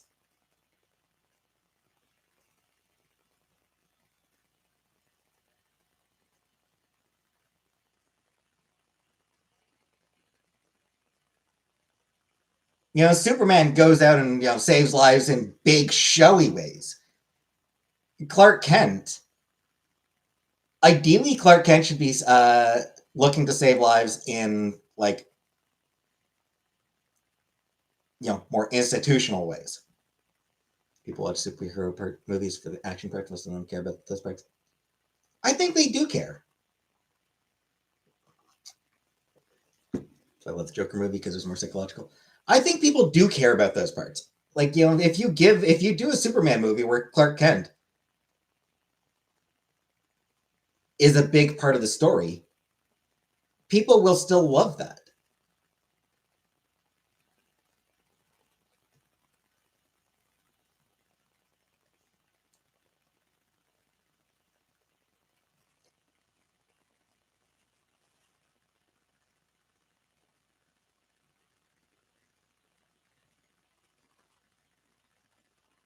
Actually, you know what I think? Superman saves lives. Clark Kent tries to change the world.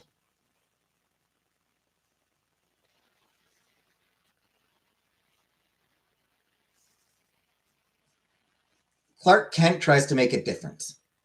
Because that's what journalism, ideally, that's what journalism is trying to do, is to make a difference, to change things for the better.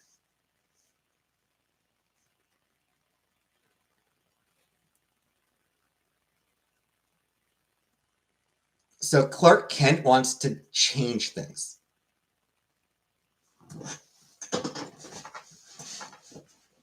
He wants to root out corruption. Yeah? You hate superheroes? A lot of people do.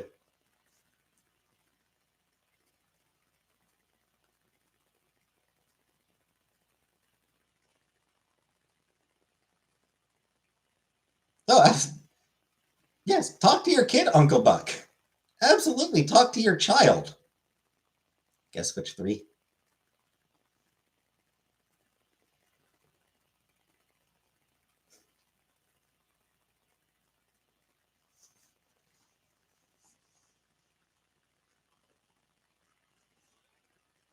I'm going to guess Blossom, uh,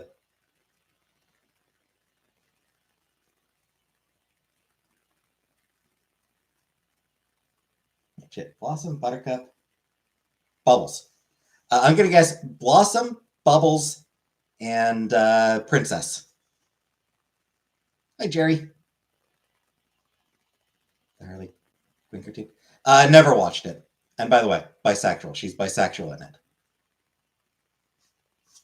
Harley Quinn, across multiple media, is bisexual. Yeah, she wanted to be a Powerpuff Girl. She bought her way into being a Powerpuff Girl. But yeah, I've never watched the cartoon. Seen clips here and there, and it looks fun. But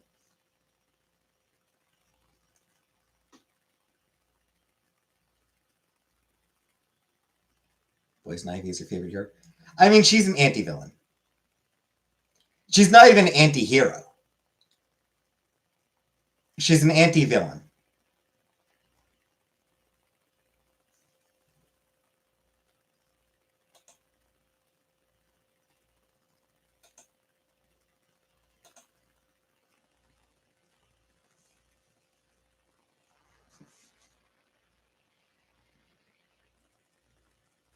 I relate to Princess, except I'm very poor, so basically I'm a rude little bitch. Fair. He's just as Harley and Halloween. Popular costume. Which version of Harley, though?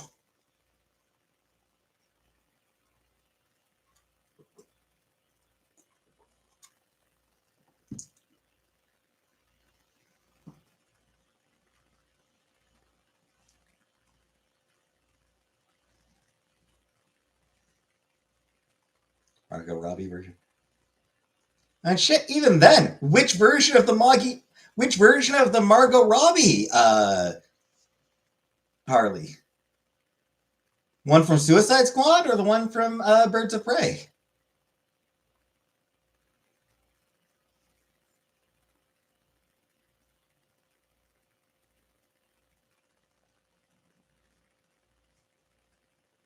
Cartoon, I guess she's a. Okay, so probably. So I would assume, like with the jester outfit, I would assume.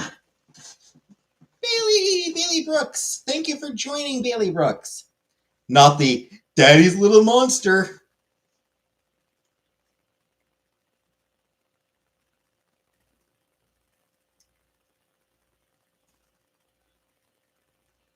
Can't put the back origin stories. Hey, Oranin.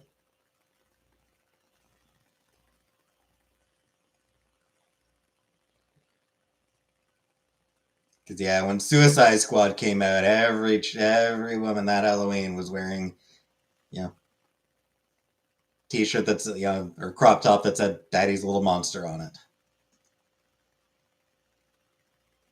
You guys talk about interesting stuff over here that I know much about.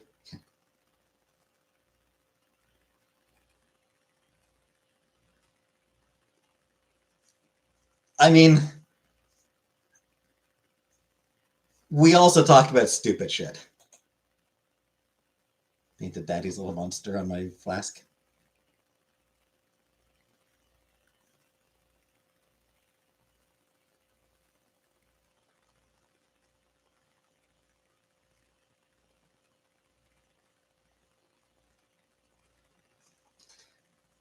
Like,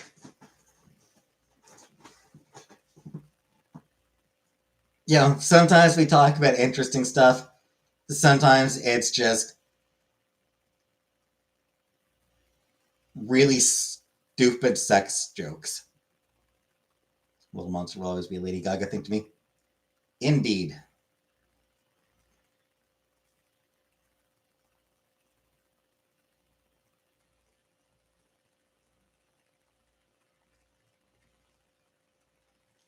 Yeah, I will say, I do like Harley's jester outfit.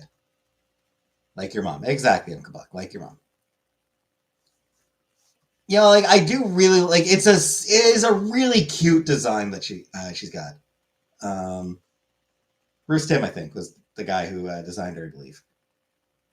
He did give her like a really like a super cute design. Jerry's Keeper, thank you for $6.99, Jerry's Cooper. Do you like sweet or salty as a snack? Yes.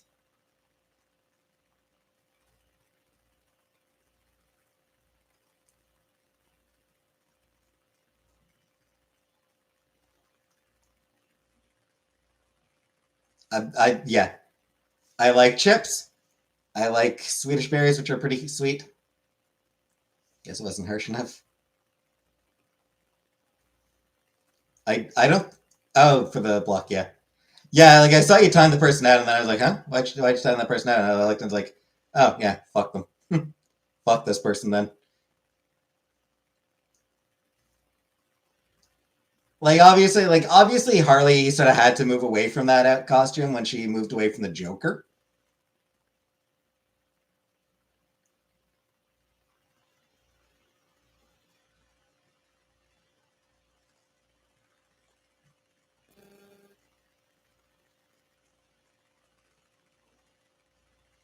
But Joker's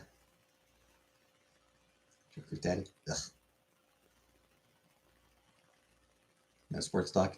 Oh yeah, I don't care about sports. I don't watch any sports. I don't give a damn about them. Time warp back to your chocolate bunny era. Professor Utonium is daddy. Mr. Worldwide, aka Pitbull, would play a phenomenal Joker in my opinion. Not joking.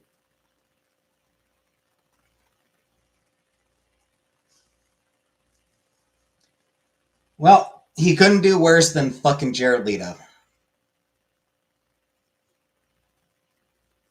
On a side note, can Jared Leto just be done?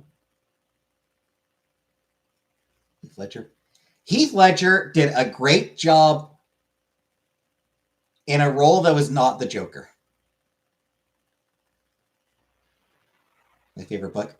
My favorite book is probably either Pride and Prejudice or Forest of a Thousand Lanterns, which are exceptionally different books. I've not watched any documentaries on Jared Leto. Yep, I've heard shit about him. Yeah, cultist. Um,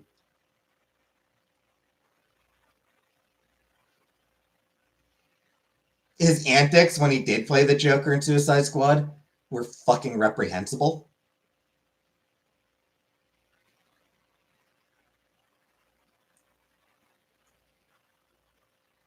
Like,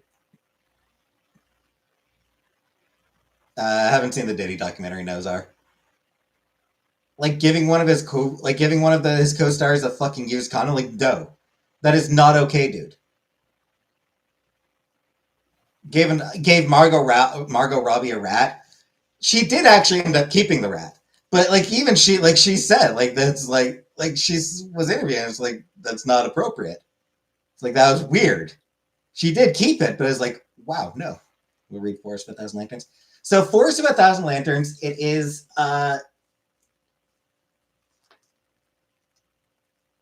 inspired by Snow White. Asian infused, Asian infused. Basically, it's the origin story of the wicked stepmother.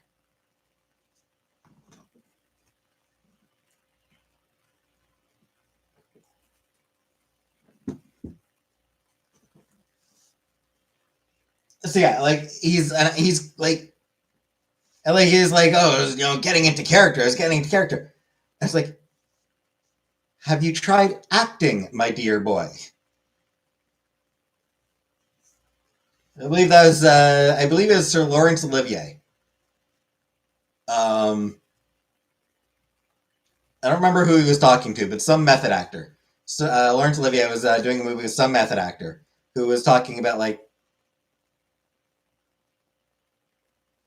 or no, it wasn't even necessarily a method actor, but it was some film, and one of the co-stars had to play somebody who was like really tired. So the guy stayed up for like 3 days, 3 or 4 days straight, so he could look properly exhausted. And I believe it was Sir Laurence Olivier who was like, "Have you tried acting, dear boy?" It's not acting that method acting that's harassment. It is, but here's the stupid part: method acting for fucking Joker. Cinderella, Snow White, yeah, Snow White had one too. Wicked stepmothers are pretty common. Snow White was like the evil queen. The evil queen stepmother.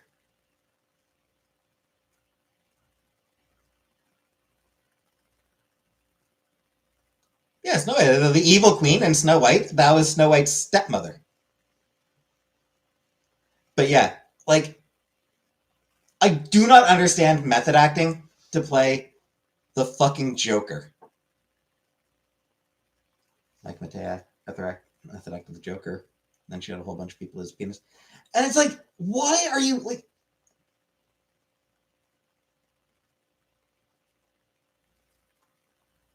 he's a murder clown. Like that's like literally that's all his character is. He's a murder clown.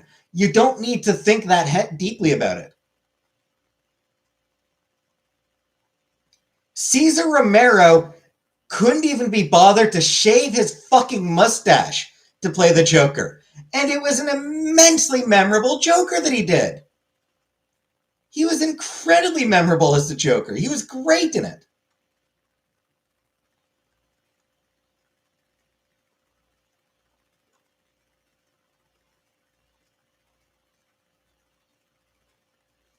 Like, do you think Mark Hamill had to do any like strenuous mental exercise before he voiced the Joker in any of the Batman stuff that he voiced? No. He was like, I'm gonna have fun. I'm here to have fun. This is just gonna be a good time. Hey, John. Yes, I heard. Because, like, the Joker is just out to have a good time.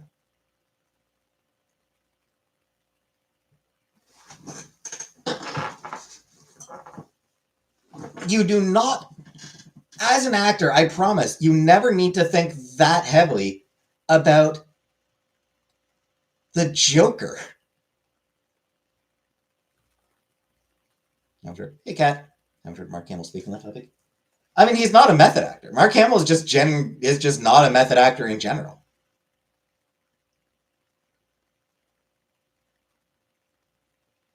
And no, I mean, like, there's no way he did method acting for the Joker because, like, he was just the method acting was I'm gonna laugh. That was his thing. I'm just gonna laugh, and it was a fucking sinister ass laugh. Bill Skarsgård as Joker. He just really wants to be annoying. He does seem like a very annoying person. But the thing of it is, he is not a draw. Do we know Mark Hamill's method though? I mean, I honestly would not be surprised if its method involved getting high. But but no, I mean, you put yourself in the headspace. But I mean, it's not.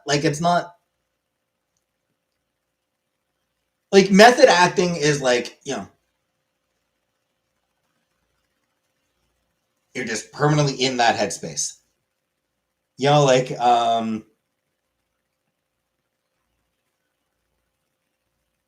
that movie about Abraham Lincoln, that biopic about Lincoln, the dude in that who played Lincoln.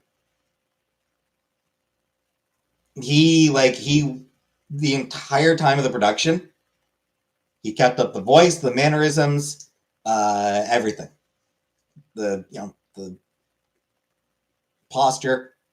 You know, camera was rolling. He was still in Lincoln mode. Same thing if you ever watched Man on the Moon, Jim Carrey. Uh, oh shit, I forgot. I've totally blanked on the name of the person that he was playing in that. But he spent the entire film as that dude.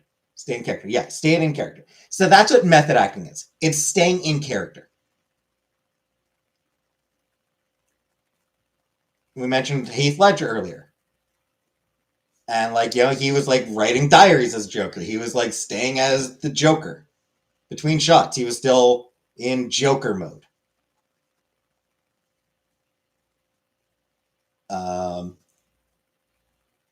There's no way Mark Hamill was doing that for when he was Joker. He was,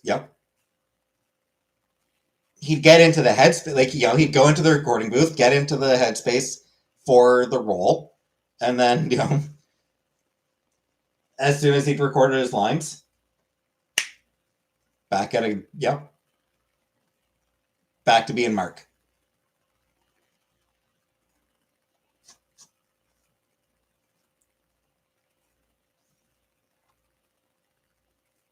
Yeah. Like with Jared Leto, like the thing with Jared Leto is he's not even a draw. Nobody goes to a movie specifically because Jared Leto's in it. If Jared Leto was a draw, Morbius would have made money. The last Tron movie would have made money. But if he's in a movie that makes money, it's despite his presence.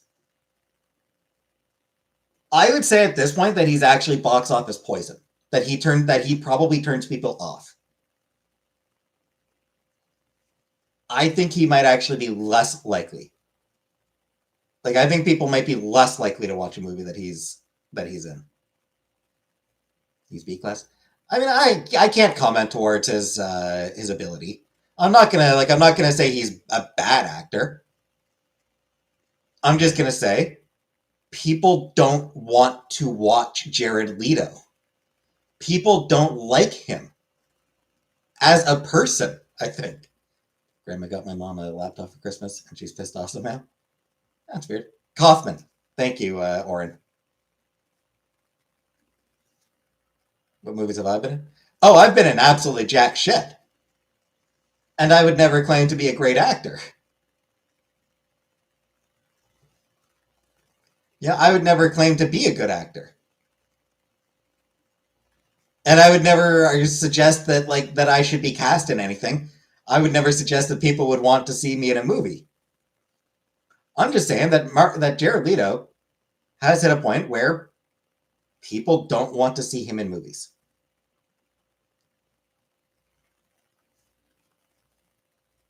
And I think it's time for him. I think it's time for people to stop. It's time for Hollywood to stop acting as though he is a big draw. By all means, let him do,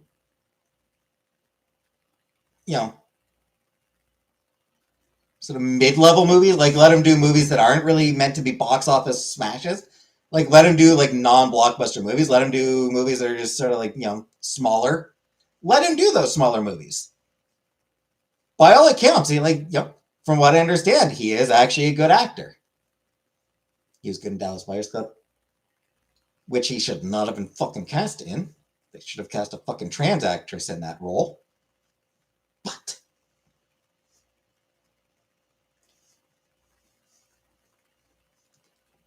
kidnap a girl and try starting a cult? I think so, yeah. So yeah, he maybe shouldn't actually be in any movies. He maybe actually shouldn't be getting any work at all. frankly, given his behavior.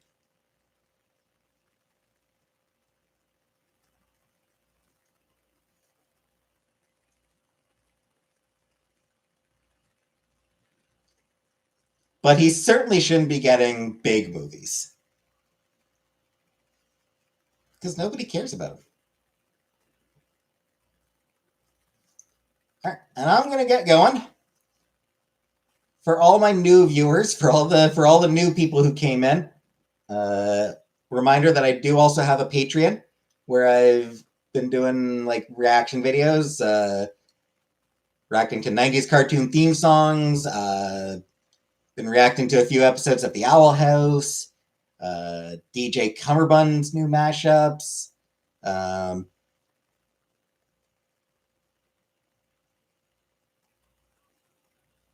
Most of what's on there is free.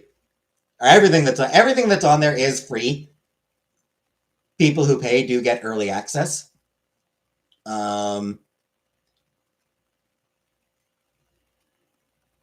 I will. I do also have some free memberships to give out from Parallel Arm Thing.